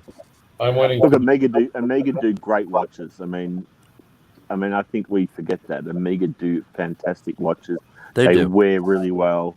They have a great, regardless of what we give them a hard time for all their limited editions. They do amazing watches. I mean, when not everybody's experienced Amiga when they're Rolex fanboys, but they do amazing watches from their Speedmasters to all their watches, their Planet Oceans. They are really good watches, and timekeeping is second to none as well. Small detail. We forget about how good Amiga watches really are, and their price point. I mean, they really are offering a good entry level price point for anybody to enter the market with. Yeah. And you can get them. You can walk into a boutique and walk out on the day with your brand new watch. And swag and champagne and the whole deal. Yep. Yeah, and great customer service. It's run by a great guy. Even their limited editions, you basically can register for a limited edition online with Amiga, pay for it, and as soon as it's released, you'll get an email saying your watch is ready at your boutique. I mean, you're not going through the pain of Rolex. Yeah. Yep. It doesn't matter who you are. They treat everybody equally. You don't have to be a VIP. You don't have to be a repetitive customer. They treat everybody the same. That's how business should be done. But sadly, that's exactly how business should be done. Yeah. A customer is a customer. That's a great point. I think when the last version of the Seamaster came out, there was that's exactly how it was. At first, they were hard to get, right? The first few weeks, but that's all it was. After that, you could walk in, get it, walk out, get a discount. The gray market for them are amazing at the moment. Just saying, just putting it out there for anyone who's interested. Holy cow! The prices of these, you can get them for so good. And when models change, like their standard models, like the Seamasters, you can get the previous generation, and they're usually available for at least a year or two on the gray market for insane deals. I mean, before they changed it on Joma Shop, you could still get what is now the I guess 2 generations ago Seamaster. I mean, those things were going for like $2,000 or something. Yep. Great watches. Yeah, I've been tempted many times to pick one up, and I just never did. But you can get some excellent deals on them, and they're fantastic watches. Yeah, yep. I've got a quick question to go back to the Silver Snoopy. It's kind of a fundamental one, but the play on the case back. Is there really a difference between a complication and a gimmick? No, not really. It's a very good point. It's a fine line, I guess, but not really. It sounds almost. It's very good. I like that. Not really. I agree, 100% with Clyde. There's no difference. I mean, a tourbillon, a minute repeater. Yes, it's functional. An open heart on the dial. The other ones have some sort of a horological function. The tourbillon, let's face it. It looks pretty. It's like getting a Lamborghini because you want a quicker ride to the office. No, you don't. Right. If you can fit in one. Right. You don't need a can opener to get in and out of it. Look, I'd even go a step further and say that you have some very complicated complications, like some perpetual calendars, right? That certain brands are still making that are incredibly old designs that were never updated. And they can tell you, it's complicated, but it's like a design from 50 years ago, right? So on some level, it's like a car maker selling it's like if Chrysler was still selling a K car and saying, "Ooh, it's a nice, vintage complication." It's ridiculous, right? It's complications that have never been updated, never been modernized, and they're charging you, high 5 figures for something that hasn't been updated in decades. Quick follow-up question. Is there a difference between a perpetual calendar and a generational calendar? I've heard the term generational calendar. Never heard of that before. Never heard that before either. Could they be talking about the difference between a real perpetual calendar that counts years versus one that's a 4-year calendar? That could be the difference, right? The difference between a 100-year calendar and a 4-year calendar, perpetual. The one I'm referring to that refers itself as a generational is up to 100 years, I think, or something along those lines. Yeah, so that one, so those calendars correct for also, there's some years where there's no leap year, right, or an extra day. I forget exactly how it works, but yeah, there's a 100-year calendar is technically more precise than a 4-year calendar. The GF codes for the 5-year leap year. Yeah, the Moser one's a 4 or 16 year, I think. Orange hand. Orange hand's on fire. Orange hand's on fire tonight. I mean, I've got a question for Orange Hand. If he's going to be devastated in 2021 if Rolex release a new Explorer with a green hand, will he change his username for a month? Why would they do that? Why do you think they would do that, James? I've heard you mention that 50th before. anniversary. 50th anniversary. Ah, yes. I want to know if Orange Hand will change his username to Green Hand for the month they release it. 55, James. He's Orange is ingrained. I'm pretty sure he's Dutch because Orange is like ingrained in him somehow, somewhere. I know, but I want to know if he will commit to changing his hand to his handle to Green Hand for the 50th anniversary of rolling. I don't. You got to highlight the comment if it comes up, Zippo. His reply. Looking at these two again, the 45th and the 50th. I mean, there was talk about just why they brought out the 45th. The 2003 model, the first generation, was the 33rd anniversary. It doesn't seem like there was any thought at all. There was just, let's try this, see how it works out. But anyway, beside the point. Looking at the two, we have them on the screen. You think it could be money? Yeah, the money talks, bullshit walks. Yeah, for sure. Yep. Looking at the two, I mean, which is more easier to read? You see the white dial, the black and white, and then the blue. Mm-hmm. I feel like the blue variant is much more of the sportier, easier to read variant next to the white. Completely agree, ID guy. It's so strange. Like, you can't really put yourself into the shoes of these watches. It takes a lot of thought. Welcome, underachieving watch collector. Yes, and hello, underachieving. Now, you're underachieving watch collector. He's an Aussie as well, isn't he? We do not know. I don't know. I think so. Where you hail from, underachieving? I'm guessing Canada if he's a red-green fan. Mm-hmm. Yeah. Oh, okay. I thought he was an Aussie. Oh, did you want to step onto your conglomerate brand topic, Ennis, or shall I go with some legit divers? Let's go, Thomas. Yeah. By the way, Ennis, wonderful watches you lined up again for the week. Yeah, man, so good. Yes. And I want to mention... You always do a great job, Ennis. Need to mention that it's so good having you back after last week. Hope you're feeling better and you've looked after yourself this week. Yes. Yep, feeling better. Thank you. Good. So it's up to you, Thomas. We can go either way. Come on, Thomas. Center stage. Go for it, boy. Go on, what you got? Thomas. Right. I've got one which was suggested to us by Orange Hand. I just thought I'd go through a few budget divers. And this one was suggested to us by Orange Hand the other week. Budget divers. That could be a series. The first one is the main Hudson 38 automatic no date. Underachieving is in the USA. Oh, okay. And this Maine are based in Stockholm, Sweden, and they've released the Hudson 38 diver, which uses an STP 1-11.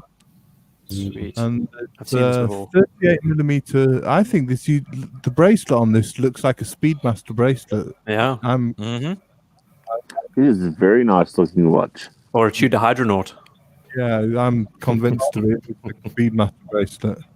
So it's also sold out, so obviously it's not raining men. Yeah, well, it wasn't sold out when Orange Hand mentioned it a couple of weeks ago. It wasn't sold out. It was retailing for $499.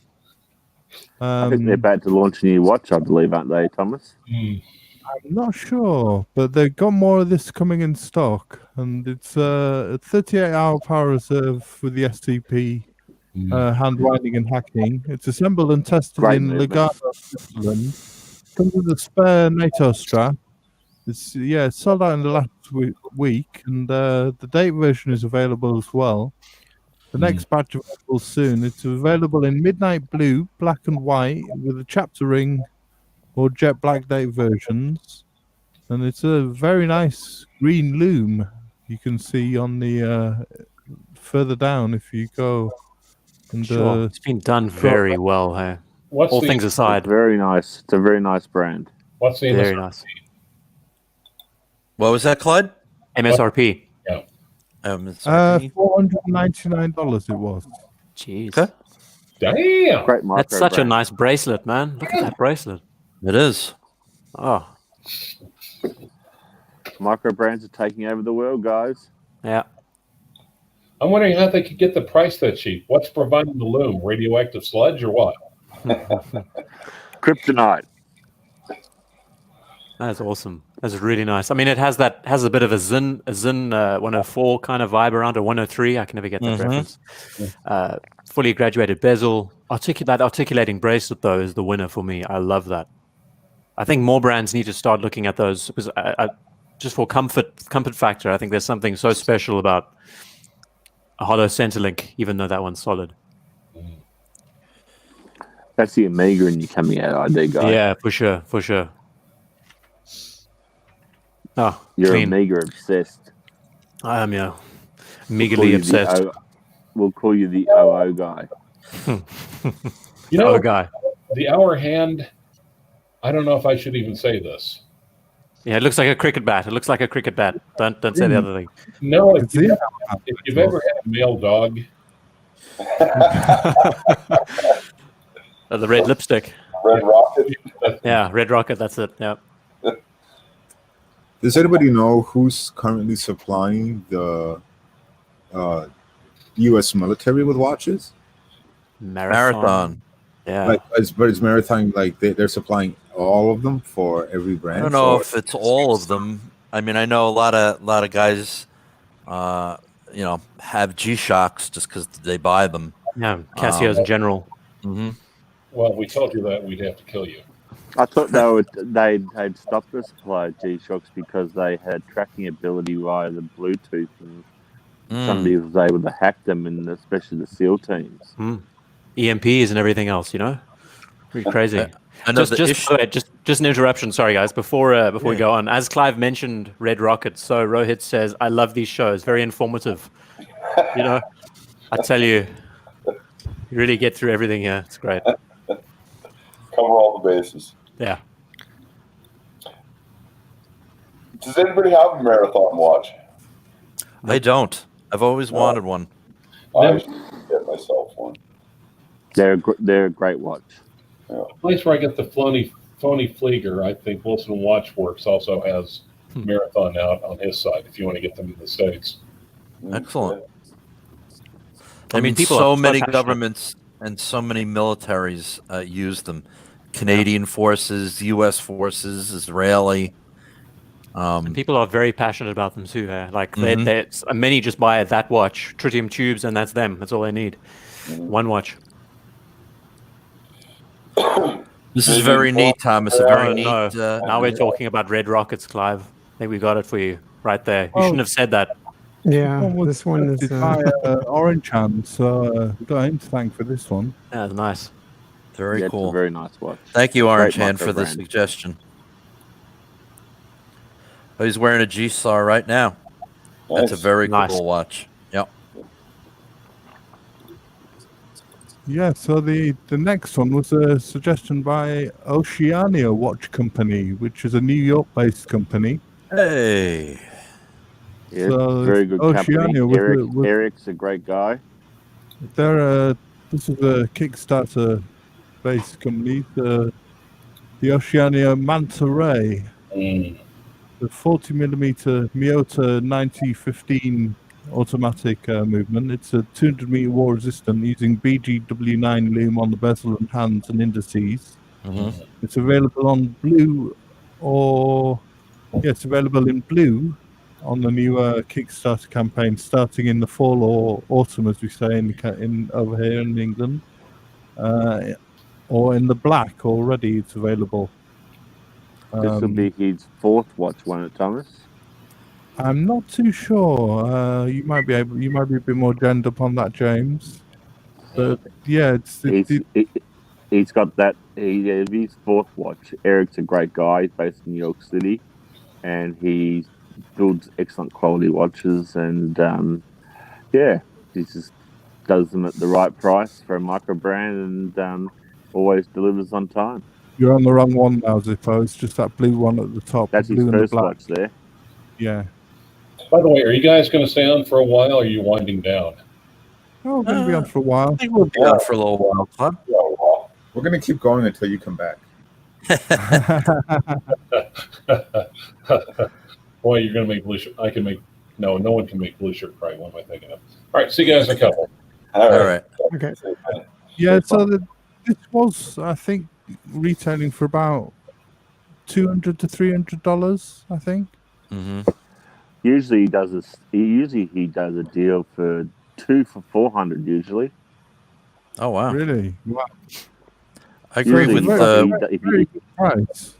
I agree with Rohit R. I like that broad arrow hand. Very nice. Yeah. Nice Sorry, touch. I think I might have been. I was away for a second. I don't know if I missed anything. Sorry, guys. Broad arrow hand is very sharp. I like it. Yeah. Reminds me of Legeurs. There were lots of vintage divers of the '60s that had a very similar aesthetic to this. If I remember right. That's true. Legeurs were one Any of car them. was another brand. Yeah. Yeah, Anycar is one of the brands I'm following at the moment. Very sharp. The next one that I chose was pretty much identical to this in design, but a little bit more expensive. But I think you're getting a bit more for the money, quality wise, and it looks pretty identical to this one. But it's a Laurier Neptune, which is a French brand. I think I know this watch. Yeah, this is a social media darling. Watch. Yeah, I really want one, and I'm trying to get away from the internet hype watches. But goddamn, I like these. Yeah, the bracelet looks great on it. I think it looks flat length. I've got one of these sitting on my desk at the moment. Yeah, that's weird. I've never even heard of this one before. The Laurier Neptune is one of the best retro divers on the market. Husband and wife team. Absolutely beautiful. This is their third or fourth retro diver. And quality. Hard to get hold of. They sell out very quickly. They sell it within half an hour or something. Yep. Yeah, unless you know somebody. I can help you out, Zippo. Nice, yeah. So this is a 39mm, 10.3 thick. It's all plus the 2.4 dome crystal. The bracelet fits up to an 8-inch wrist. It's got the Miyota 90S5 automatic no date movement in it. It's 200-meter water resistant, 120 click unidirectional bezel, BGW9 Super Luminova. That's the winner. Push button clasp with 3 micro adjustments. Comes with a micro suede travel pouch and a screwdriver for resizing, and it's absolutely gorgeous. Look at that crystal. I really like it. I like the and it bracelet. just wears so well. Mm-hmm. The bracelet is really like classic Omega. Yeah. Yeah, very much so. Absolutely. Just all the little attention. I mean, you got a coin edge bezel, you got a gilt dial. Flat link bracelet is an excellent selling point. BGW9 loom. It's almost like they've got a checklist of all the stuff that they've tried to put together into this one watch. In a way, you can see that the crystal. I mean, it's fantastic. It's great. I think exactly. It's a great buy. And there's nothing compromised in the build quality. Like there's just nothing missing in the build. I mean, I've got one, and Megan's got one sitting there right now, and there's nothing compromised here. This is just, while it might be an Instagram darling, as you refer to it. It deserves every bit of the attention that it gets for those that are lucky enough to get one. I mean, everyone's going mad about the Tudor Blue Bay, navy blue. That dial is more period correct to an 80s and 90s era Tudor sub that we would imagine of seeing. Those quarters there. It's awesome. Well, I think I'm not a Tudor fan, as everybody probably knows, unless it's a P01. I think the Tudor looks cookie cutter compared to this. Yeah, it does for sure. I mean, there was a live show with it was a GQ interview with Ben Clymer that I stumbled on by surprise the other day. I think it was on Instagram, and Ben said the same thing I did about the blue model, just not being as exciting as the original in the 58 line. Cookie cutter sounds just about right. Come out of a factory with just standard. I mean, the watch that Thomas showed tonight, the Gin Clear Diver from second hour watches in Australia, looks like a much better made watch than the Tudor, to be honest. Much more attention to detail. And this watch here looks more retro diver inspired than the Tudor as well. And it doesn't look like an homage to a Submariner. Yeah, No. I think a big part of the blue 58 from Tudor, it's not a bad watch, right? No, it's but not. I think part of the problem with it was it was just so overhyped and it was so transparent that it was a very organized. You talk about like if you look at ERA, right, which is a micro brand that just floods Facebook, floods everything with ads, and it gets annoying. It's like Tudor did the same thing, right, with a watch that it wasn't anything special. It was just a new color. I think the best way to grade it is it was a litmus test, because immediately after that, all of a sudden we hear Rolex is bringing out their new lines of watches, and that was all just a bit of a catalyst in a way to check. Because at that time of year, remember what it was like back then when everything was going on. Yeah. So it must have a lot to do with it. That it was the only thing to talk about for months. And I feel like in a way it was their chance of trying to gauge the market to see whether or not people had money to spend on these things, and clearly it worked. Yeah, and that's weird, right? Because it doesn't feel like a watch anymore. It feels like an experiment in marketing. Yep. Yeah. So. It's very true. But the case and the crown just looks cookie cutter on the Tudor. I'm sorry. I mean, I think any of us could design that. Yep. Yeah. It's a good looking watch, no doubt. I love it. I think those quarters are so cool. I love the sharp quarters. You're going to spend $3,000 on a Tudor, or you're going to spend $500 on this, in all honesty. Yep. Absolutely. If you can get one, though. Unless you're a brand snob, I mean, realistically. Yeah, it's great. So the next one was the Signum Cuda Full Lume. And this comes from Stratton's sister brand, Signum. There's two case sizes available in this, a 40mm or 44, which are 13.2 and 13.6 respectively, and 20 or 22mm bracelet width respectively. And it's a 200-meter water-resistant ceramic bezel. It's using a Seiko NH35 date version or NH38 no date version. And it looks like a Explorer 2 Polar a bit, really. And a Captain Willard, Look at the crown. I like the orange second-hand tip. It's a nice little feature on that.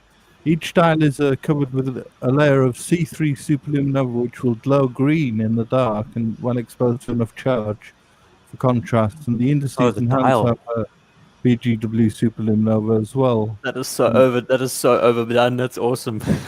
Yeah, it's really lume monster, isn't it? Watches, right? Fortis has a bunch of full lume dials. I think more brands need to jump on that idea, because it's such a simple, but because they can do it now, why not? Back in the day, they couldn't apply tritium to a whole damn dial. Yeah. Yeah, it reminds me of in the 80s the Timex Indiglo. Yes. Everybody wanted that. Yep. You could push the button and away it would go. Yep. Mm-hmm. You ain't can do full lume on a white. You ain't can do full lume on a white dial, though. Remember? Yeah, no, they never fully lume. It's all electric.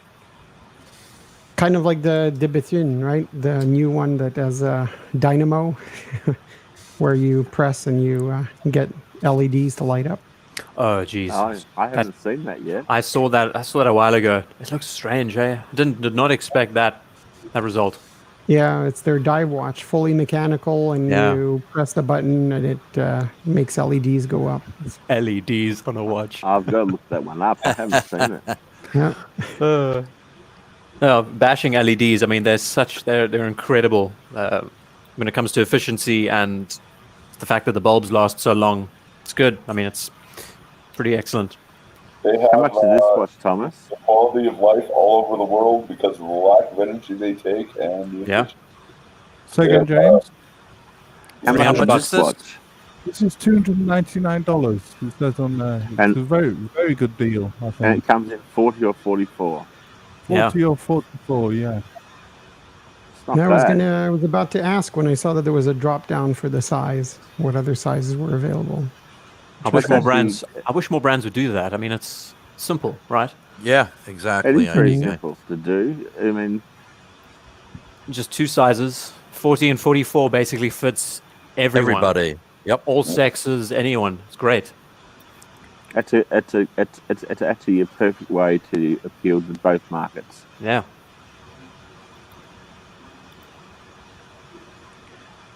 Yeah, it's actually it's actually a very nice looking watch. Yeah. Yeah. And it's got the date and the crown in the 4 o'clock position. You saw that too, flipping, huh? Well played, underachieving. Well played. Yeah. Where is Mr. C? I want to say hi to him. Mr. C's a great guy. He is. We chatted on emails a while ago. He's cool. Very interesting one, Thomas. Well, the next one really caught my attention. I love the look of the next one. Here we go. It's a Horological NC001. They say, always faithful to its philosophy, Horological is inspired by scuba diving instruments. And for the fluid version of the NC00 model, they took a matte black watch dial, 12, 3, 6, and 9, with luminescent hour markers to ensure the best contrast for optimum readability. Oh no! Don't do this to me, Thomas. 38mm brushed 316L steel case with unidirectional rotating bezel in matte black PVD steel. Come on! This diver was perfect tool watch for water resistant to 1,000 meters. Depth gauges, pressure gauges, and diving compasses are filled with glycerine. Horological applies the principle encapsulated a non-silicon fluid dielectric with a higher density than water for the numerous advantages. So they've actually put a fluid inside one of these watches. Bloody brilliant. Excellent. Which greatly increases and guess what? French. The resistance to hydrostatic pressure and lubricates internal organs and prolongs the life of the movement. That's brilliant. Fascinating, but I love the Explorer dial. Yeah. I love the fact that it's all matte. I mean, it's just so clear, amazing, so easy to read. They've actually got 4 models on their range. Very interesting. I like it. I like it a lot. It's on the hands like a Glasuto original CQ. That like sure does. CQ. It looks like a proper mil-spec watch. Yeah, it is a mil-spec watch. Yeah. Notice the numerals on the bezel, the graduations. They go up to 30 instead of 20 or unique. I like it. And fluid on the dial. I mean, it's fantastic. I really. It's been designed by a military guy. Very sharp. Absolutely, yeah. It's efficient. So it allows better readability in the internal fluid, reduces glare, and despite of slight fluid resistance on the hands, it does not affect the behavior of the time because the electronic circuit is set to with a 0.2 second advance per day to compensate. So it's 39 millimeters thick, wide, 11 millimeters thick, 200 meter water resistance apart from the fluid version, which is 1,000 meters water resistant. Got a screw down crown, and it's a Swiss made Ronda 715 Li quartz movement with a 10-year battery life, or 7 years for the fluid version battery life. The end of battery life indicator, which is a 4-second lead of the second hand. Yeah, sounds about right. 20 millimeter lugs, and it's a khaki or black nylon NATO strap, and black or grey nylon seatbelt strap available. And it's a 320 for the Elanche version, or 420 euros for the fluid version. Very interesting, Thomas. Sure is. There are very few brands out there that play around with fluids. It's nice to see. It's nice to see companies try. I think there's an automatic version in the works as well. Are they actually supplying the military with these? Do you know? Yeah, they are. That's slick. Very, very slick. I know the guys pretty well. I've actually got one, so, and Megan's got one as well. What do we think about HYT watches? Sorry, they're kind of like what are those rulers that we use to those dead center bubble center rulers? Oh, spirit levels. Yes. Spirit levels, yeah. Yes, kind of like levels. that in a way. They're pretty cool. I'll be right back, This guys. is a really cool watch brand. So, and there's automatic movement in the wind as well. So, due to come out any day. So, I absolutely love this watch. I think it's gorgeous. I think it's really, like the ID guy with the matte black. All matte aesthetic is so appealing. Gorgeous, it's attention to detail on this watch, and it's been done very well for a micro brand. Yep. You can see on the NATO strap if you scrolled right down to the bottom. There, you just passed it. And the package it comes in and everything is just first class. I mean, you wouldn't if you didn't know it was a micro brand, you'd think it's a well-established brand. You think it basically looks like it comes packaged like it's a SIM or something, and then you find out the price and you go, "Well, that's good value for money." And the typeface is also fantastic. Just want to add that too. Lovely, isn't it? And it's once again, two-man company operating out of Montmartre in France. I mean, it's a great company. Dig it. I think Blueshirt has dropped out on us. He's left the scene. So I'll take over and say, what do you have next for us, Thomas? The next one is a bit of Panerai, sort of Panerai homage, which is by Spinnaker. It's a Spinnaker hull, which is only £250. This one, which I thought was a great deal. This is a 42mm, 12mm thick, 100-meter water resistant. It's using the NH35 Japanese Seiko movement. It's the date at 6 o'clock exhibition case pack. It's a very Panerai-esque look to it. You see with that cushion case. Yep. But if that's what you want from a diver, if you're into Panerai and you like that look, I mean, it's a great option, I thought. Yeah. I stumbled onto a crazy Panerai. If you want a Panerai, Spinnakers are just go ahead. Spinnakers are just if you want to enter the market and you're a new watch enthusiast. I picked up a few Spinnakers last year, thinking they were just toy watches, and I was pleasantly surprised. They're really good watches. I do like the typeface. I do like the actual script they use for the name. It's very 50s. In a way. I think if you want like a Panerai homage, the Maigret cases, cushion cases are pretty cool. What brand was that, Chris? Just agreeing that the 50s typeface. I think that. Oh, sorry. What brand were you talking about, Neo? Maigret, Magrette. They're out of New Zealand. I have heard of them before. I think we've actually featured it on a show before, on a live show.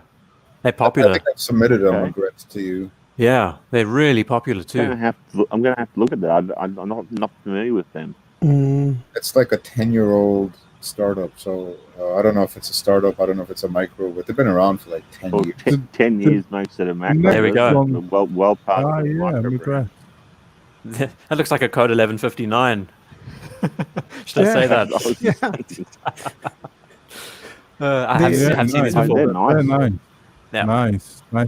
Nice ones, Neo. Their Pepsi one, I know shouldn't call it a Pepsi, but their blue and red one is actually nice. That's nice. Yeah, lovely. They're very nice. That's a good looking watch. $890 US. Not bad. Okay, well they're a great price point for what you're getting. Jeez, you won't believe it. They're using an STP movement, Leo. The one I have is an STP. The one I have is an STP. That's using an ETA caliber 2893-2 GMT movement. Yeah. They're a great looking watch. I just get an advert pop up on my phone now as I'm on Instagram for the Swatch No Time to Die. Just out of the blue. I don't follow Swatch and I get it recommended to me. It's crazy. Yeah. Now they're a really great looking watch. So the next one I had was one by a company I'm becoming a bit of a fan of. Is Vair watches. They had the Vair Tropic USA Diver. The new automatic. It's yes, it's the new automatic. It's a limited time pre-order for this upcoming Vair watches. Pre-orders are shipping this month, and the first 100 pieces of this design will be serialized and assembled in the USA. With the D5 represents Vair's version of the vision for the future. Sorry, so they say. The standard quick-release Tropic first strap and a custom-made single-pass khaki second strap you get with it. It's 9mm, 11mm thick, and it's 13.7 with domed crystal. 200 meters water resistant. Miyota 9015 automatic with a 40 hours power reserve. Parashock anti-shock system. Double dome sapphire exhibition case back, and grade 11 old radium superluminova, they say, on the hands and dial. It's a really nice looking piece. $399. So I think it's a gorgeous looking piece.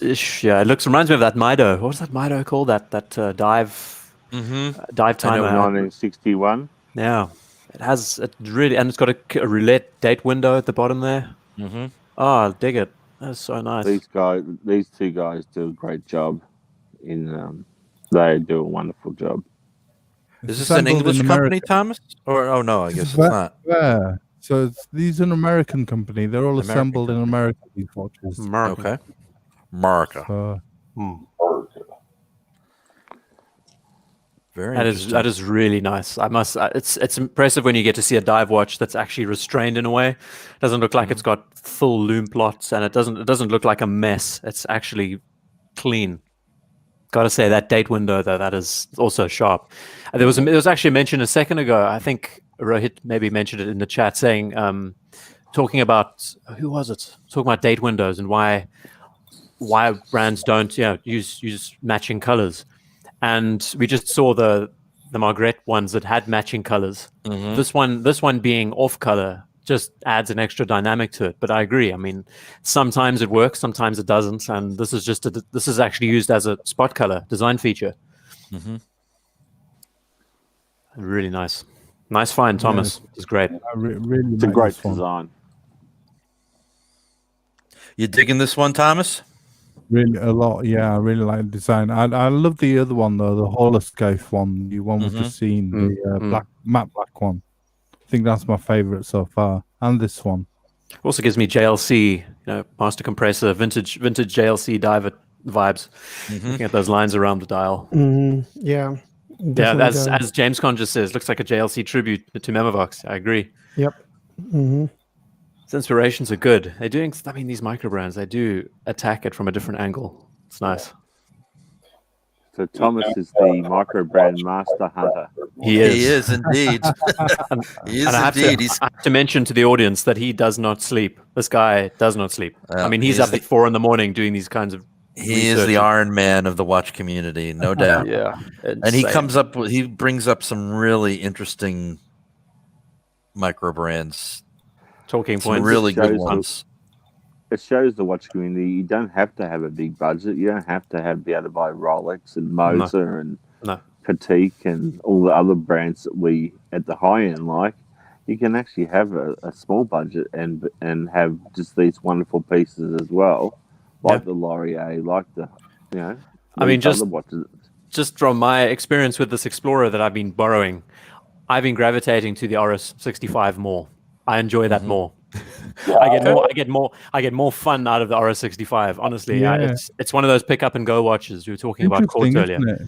It's so easy to wear and use. Explorer is great, but I've gotten to the end of that parabola now where it's okay kind of feeling. It's just not good. It's not a good thing to admit, but that's That's where I am at the moment. I've seen some illustrations of somebody having dreams about the RS65. Yeah, I know. I've heard that too. I'll plead the fifth. I'll plead the fifth. I mean, ID guy, don't feel bad. ID guy, don't feel bad about that. No, I don't. I mean, the truth is, like, not everyone can have good taste. Ooh, Neo. Good one. The RS65 is a fantastic watch. I love it so much, and it just doesn't make sense. It's just so fun. It's just what you need. That's the word, fun. If it's not fun, then what's the point? Right. It puts a smile on your face. Needs to be fun and needs to put a smile on your face. Yeah. So hopefully the next link works. It didn't work for me, but hopefully it works for you, Zippo. Okay. What are we looking at now? You probably looked at the link so many times, Thomas, you've been banned. Kuraburi.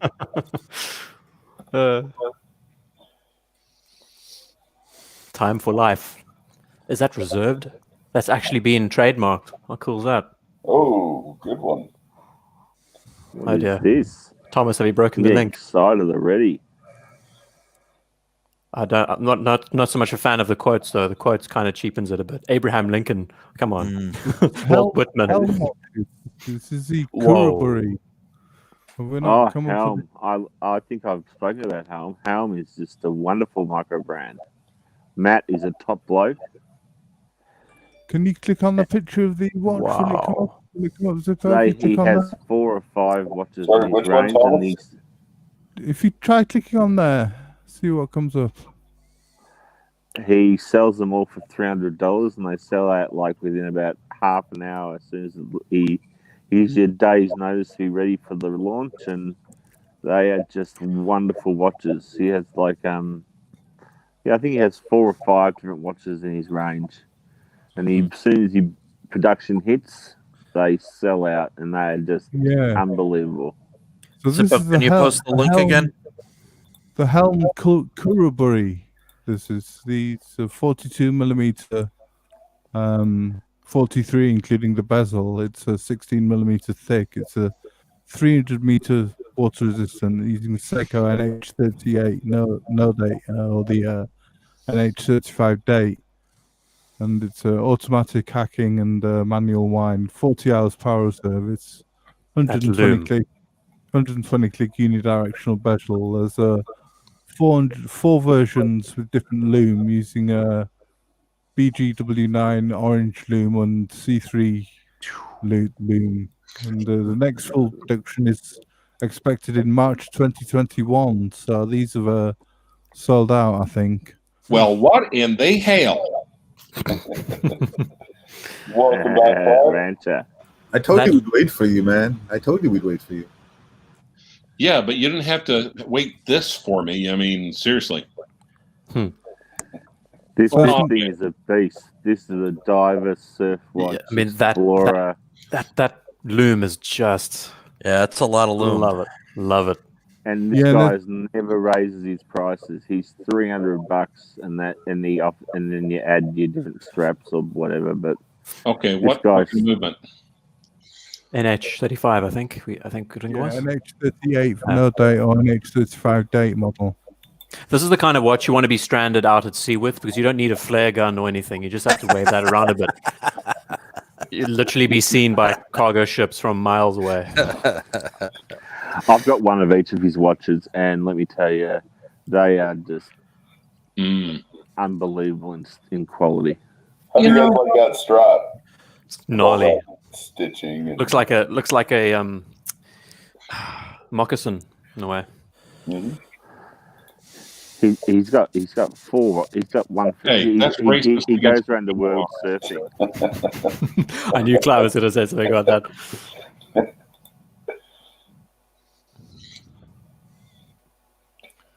Truthfully, I don't hate it. I think NS has put a Baltic up for us next. I figured you can't beat a Baltic for a retro diver. Yeah, I figured if we're looking at discount divers, the Baltic is a nice option. Mm-hmm. Another great French micro brand. Yeah, I was seriously considering the blue gilt one. It's lovely. And still am, yeah. Really. Really nice. Yeah, I definitely prefer the steel ones, but yes, the yeah, steel, not the bronze, the steel. They're cool. Another brand that started on Kickstarter. Really popular. Oh, that's nice. The one in the middle. Yeah. Now, Gorgeous. how big are they? 39. Okay, how big are your Baltics? They're actually pretty small. They're 39. 39, Clive. That worked out well, Clive. Yes. Yeah, 47. 47 like the lug. They have a cult following though. Now, do you have any on the bracelets? Those are beads of rice. So if you click on like the little dot, their divers are How well are they? Beads How of well rice, are they lovely. constructed? Do you find that your Baltics start sagging after a while? Sure, it would. Especially in warmer temperatures, for sure. Yeah. Yeah, it depends on the stretch. Yeah. Probably fine in the cold. It'll be great. It'll be so comfortable. Hey, welcome ABC. How are you? Good to see you. Hey, ABC. We have space. We have space in the chat for ABC to jump on, eh? You sure. Do, yeah. And actually, here's something. You don't need a gigantic watch if you understand this thing called contrast. Say it one more time, Clive. Just I didn't get you. Contrast. ASMR, love it. No, it's true. It is so true. And I mean, you don't need big plots on the dial. You don't need broad arrow hands. No, you pencil don't. hands. It's you can just and look at all the minute marks around the dial as well. Easy to read. Lovely, isn't it? Really It nice. is. I've got, like I said, I've got a vintage Longines Admiral diver, and it's relatively tiny. I think it's like 36. Crazy. Yeah, dive watches from those days. I mean, it's nuts to think. Yeah. Just talking about balls and nuts. Yeah, we're really getting into it. But there's a resurgence on retro divers, isn't there? Oh, geez, there certainly is. Now, my Longines, though, has some really good patina. It has something. Have your Baltics changed color over time? Only when when you abuse them and don't take care of them. Especially when you get a rash. You don't want to get a rash. No, you don't want to get a rash. So the next one I put up for this was the one was for Celine Driver, because I know he's Mr. Zelos. He is Mr. Zelos. Does Celine Driver Mr. Zelos? Does Celine Driver drive a Celine? That's what He I want. does. He does No kidding. indeed. Go to An his S7. channel. Go to his channel, and he's got several videos doing a tour and driving his Celine. It's gorgeous. wow. Yeah. He should be called the Zelos channel. So this is a Zelos Mako V3, and this is a bronze watch, I'm afraid. So no. Thomas, Nothing wrong with bronze watches. I'm quaking, Thomas. This is I like them too.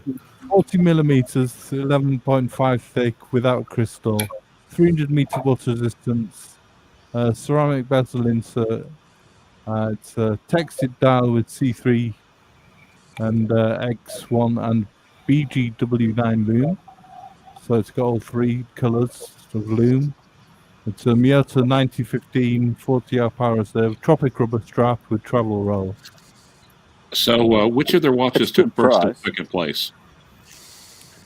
Say that again, Well, Which of their watches took first and second place? Yeah. This came It's not a third. bad with it, price for a bronzo. Very good price, yeah. And Is the it case. velvet green as well. Well, the next watch was dedicated to you, Clive. I picked it just for you. Oh boy. I love the cases of these. I think it's. We were chatting about the 6.2 MAS earlier with a. What was that dive watch we were looking at? The way the straight lugs work on you. It's nice. Loomed crown and everything else. Is it on bracelet? Yeah. How come it's not? Is that price on bracelet $3.99? No, can't I be. think Surely so. not. I think that's the steel version that they're showing there. This is the bronze version on the. I think they're just highlighting the loom. They're not Just showing highlighting the. loom. Yeah. Still a very good price. Don't add it to your cart, Zippo. Don't add it to the cart. No. Yep. Add it to the cart. Send it to Thomas. I find it crazy. I find it crazy how the Tropic strap has become just so mainstream now. When a couple of years ago they weren't even being made. There were very few brands that were even out there. You know, it's nuts. You've got to get It's surprisingly how popular rubber has become. They can become. be very irritating on the skin. You find that with Tropic. Well, if you get the El Cheapo ones, I find them very irritating. Yeah, what material is it they're made out of? Rubber. No, Rubber. proper rubber. Okay. I mean, it smells like real vanilla. I mean, that's when you know you're dealing with good stuff. Yeah, it depends on who you get them from. Because if you get the real El Cheapos from, I get irritated skin off them in no time. Then you get a rash. Yeah, I get a rash. I definitely get a rash. Yeah. Lucky it's on the wrist and nowhere else. We've been there. We've all been there. The next one I picked for Clive, and this is a bronze watch because I know he loves bronze. It's a Hulk coloured because I know he loves the Hulk. It's got a Yachtmaster bezel, and it's got snowflake hands. I'm just imagining this. Fantastic! This is fantastic. I'm just imagining, and I've got a clear idea of what it could be. So, what is this next one called? The irate? It's by Aquatico. The ocular assault. The Aquatico Bronze Sea Star. Oh, this is not a bad watch either. It's nice green. I like ID guy's reaction. I don't know. It's Aquatico has some good watches actually for the money. I do like the bezel. I do think that the Yachtmaster bezel is a nice inclusion, but the green and the Tudor and the I feel like this one's a little bit too much. A little bit close to home. I thought it might be. How much is this one? Is this like $40 or something? $2.99. I picked this one just as a joke for Clive because I know he loves his snowflake hands. How much is it? $2.99. You see, they probably contact the Tudor directly and say, "Hey, can we get our hands on some of those snowflake hands? Because we know you make like 1 million of them a year." We can only buy one, guys. Sorry. Wow. Too bad. This watch could really, for someone who hates the snowflake hands and hates green dials and hates bronze and hates the Yachtmaster, this would just drive them. You said that to them as a gift. It's a parting gift. You don't need to tell them you don't want to be friends anymore. Just send them the watch. It doesn't know what it wants to be, does it? It wants to be a bit of Rolex. It wants to be a bit of Yachtmaster. It wants to be a bit of Tudor. It wants to be a bit green. I think it's someone that looked at that Mosier from a couple years back and didn't realize it was a joke. They said, "Yeah." And that You know what? crown's a little bit weird. What I've just realized, remember what color this watch is going to go in the next couple of months after wearing it. So in a way, it would actually work quite well with that dial. Because, of course, this is a CAD render. It's not the bicarb soda. Yeah. Mm-hmm. And then put it in a bag with some rotten eggs. So, do we know which CAD rendered this watch?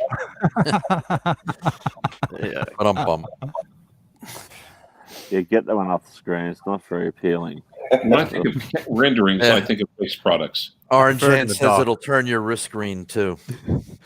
Yeah, it will. I mean, all it needs now is a green strap. I must say, I concur with James. I prefer it in the dark. Yeah, shot in the dark. Triforce. We're not going to go there. It's taken me 2 weeks to recover. Squally. Yeah. I mean, we are talking about discount divers. Maybe we should go look at the Squally website. None of us have been there in a while. There you go. Guess what?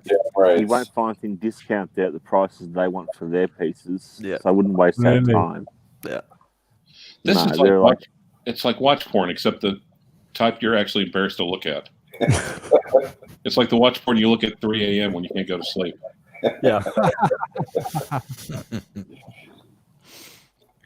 Oh, where are we? So have we done all of them, or is there? I see a few more. Jeez. I mean, I speak hypothetically, of course. Never been there, eh?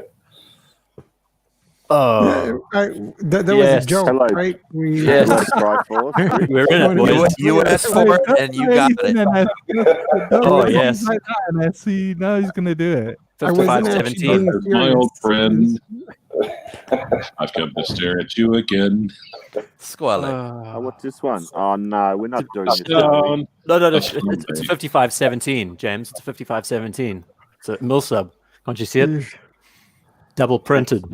It's an error dial. It's a double printed logo. And you know they're going to ask. Orange hand. This is turning pear shaped now. And you know they're going to ask 1,800 or 2,500 for that, right? Man, it's just they've copied somebody. I mean, seriously. Oh, geez, that's good. Just, only 600. Yeah, it's. And they'll still show up a jump shop within 10 minutes. Oh. That's a blue hand. That's a Bluesyshirt watch. I think Blueshirt would probably love this piece, like, regardless. I think he would really dig it just because it's.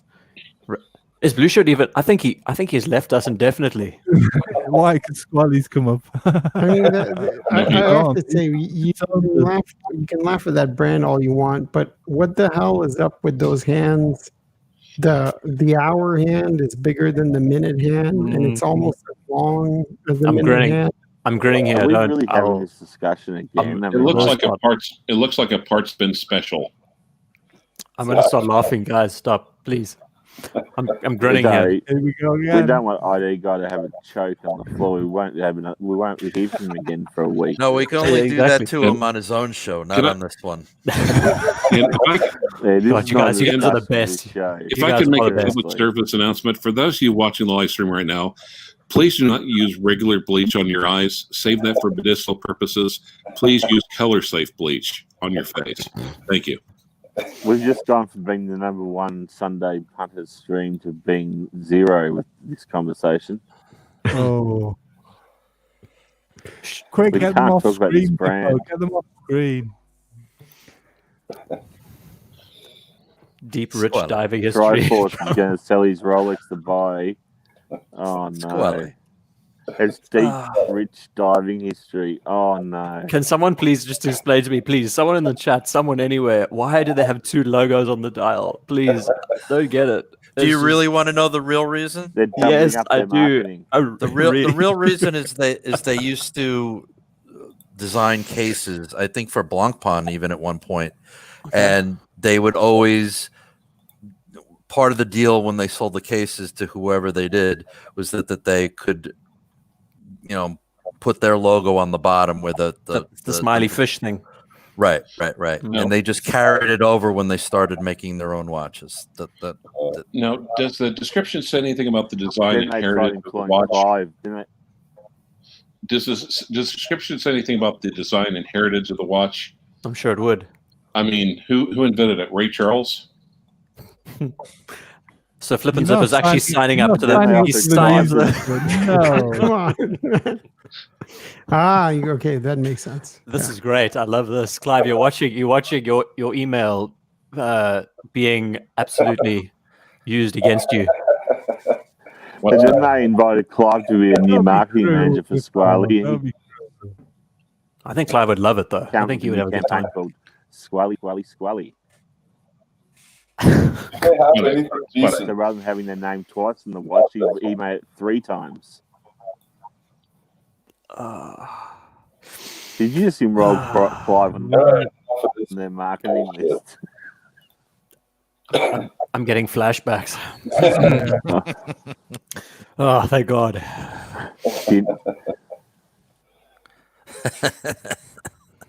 They're iconic. They sure are. I mean, it's the one watch. It's the one brand that has broken me. It actually physically broke me, and it's taken 2 weeks to recover. And now I'm going back in. I'm going into remission again because of you, Arthur. Sorry, guys. I vote that they're banned from the show from now on. Does anybody second that? Yeah, I agree. I need to change my avatar to something that reflects this. Yes. There we go. Much better.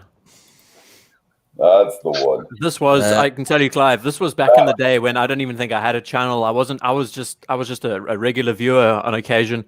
and this came up, and I saw it immediately. I saw it instantly. And through the before whole Archie inverted the picture, or after? I put it together, put 2 and 2 together very quickly, and was just canning myself for hours. It must have been over an hour, and he never did get it right. I didn't see it originally, but then when he flipped the picture around, I still didn't see it, and then I was like, "Oh my god!" Just beautiful. All to do with all that Indian blanket, cutting away those lines. Just did it. It's beautiful. Well, what was funny about that video was that you could see right away that it was Clyde's collection because they were all watches that he had talked about. But you could clearly see that Archie didn't know. Yeah, which that too. Basically means, Clyde, that all that time you talked on his show, right? He was never really listening. No, never paying attention. No, one ear and out the other. Yeah, that's always the case. Yep. Do we have any more links to go to? No, I don't have any more. No, unless you want to bring up NS's topic, or do you want to do that next week? I think we can do that next week. Yeah, sounds good. 2 hours and a half. I'm gonna go for a marathon now. Give us a thumbs up, everyone, if you can. That'd be great. Yes, please. Very much appreciated. Want to thank everybody. Could I suggest a collaborative effort? A collaborative effort. Yeah, go for it. Yeah. I say the assignment is for next week is to go out and either in real life or online find the ugliest watch you can find. That sounds like fun. Okay. I'm down. Well, that shouldn't be too hard. Jacob and Co. Yeah. Well, we had quite a few ugly ones last week with the cars and watches theme, didn't we? We had quite a few ugly ones. We did. But you want to throw down the gauntlet, Rancher? That's fine. We can everybody come up with an ugly watch. We all bring one to the table. Or two. And Squally is banned from the. Don't worry. No Squallies. No Squallies. I'm so glad that's been enforced now.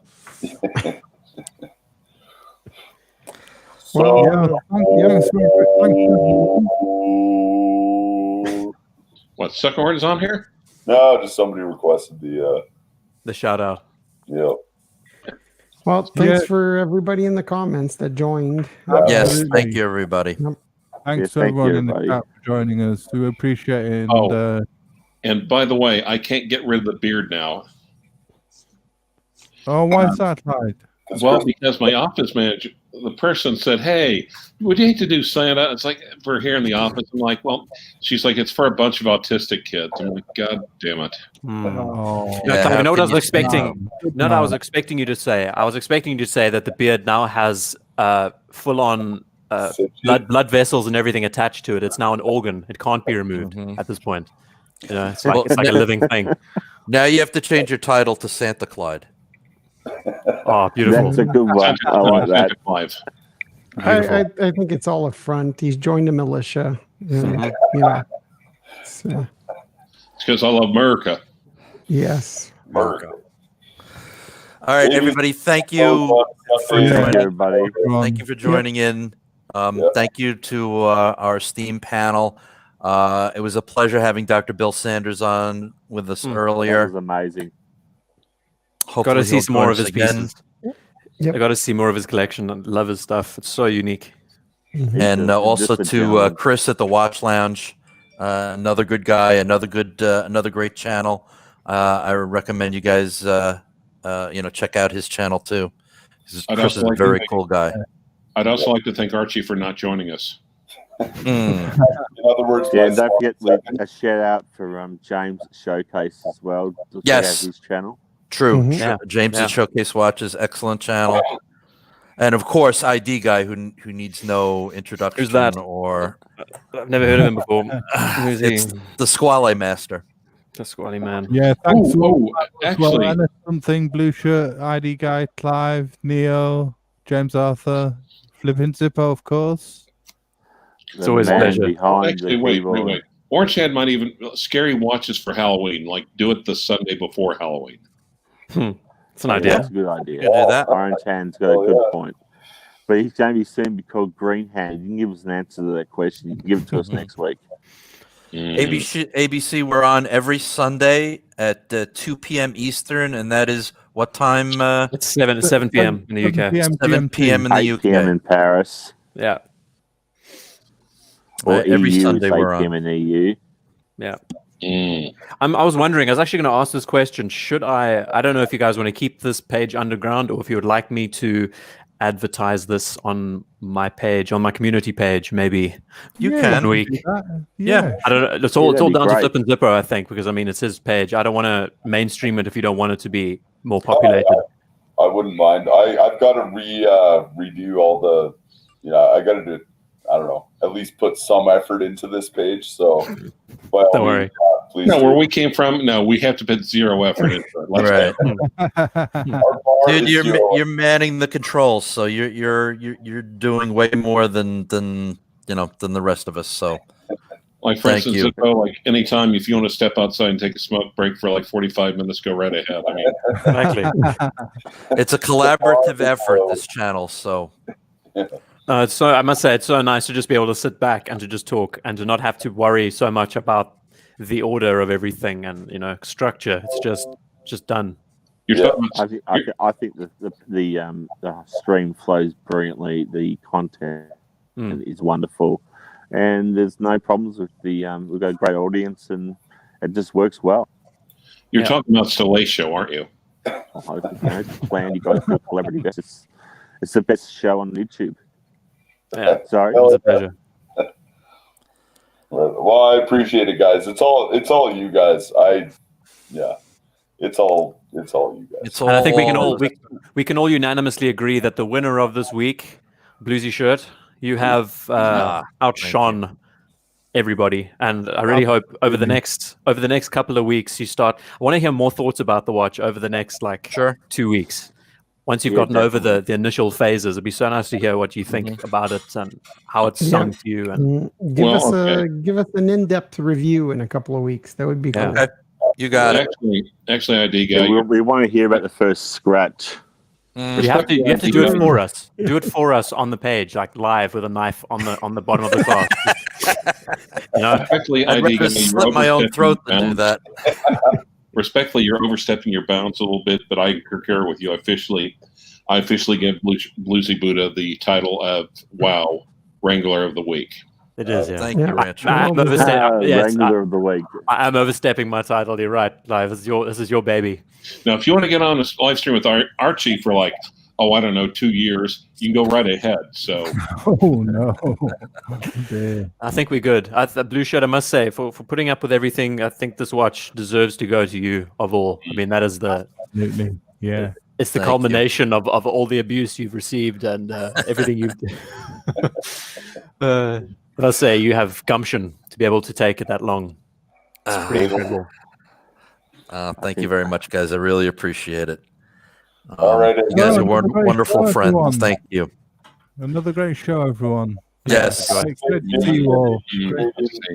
Thank you for joining us, everybody. Give us a thumbs up if you can, guys. That'd be lovely. Yes, please do. Tell your friends. Take care, everybody. Cheers, everyone. Yep. Bye-bye. Thanks, everybody. Okay, see you next week.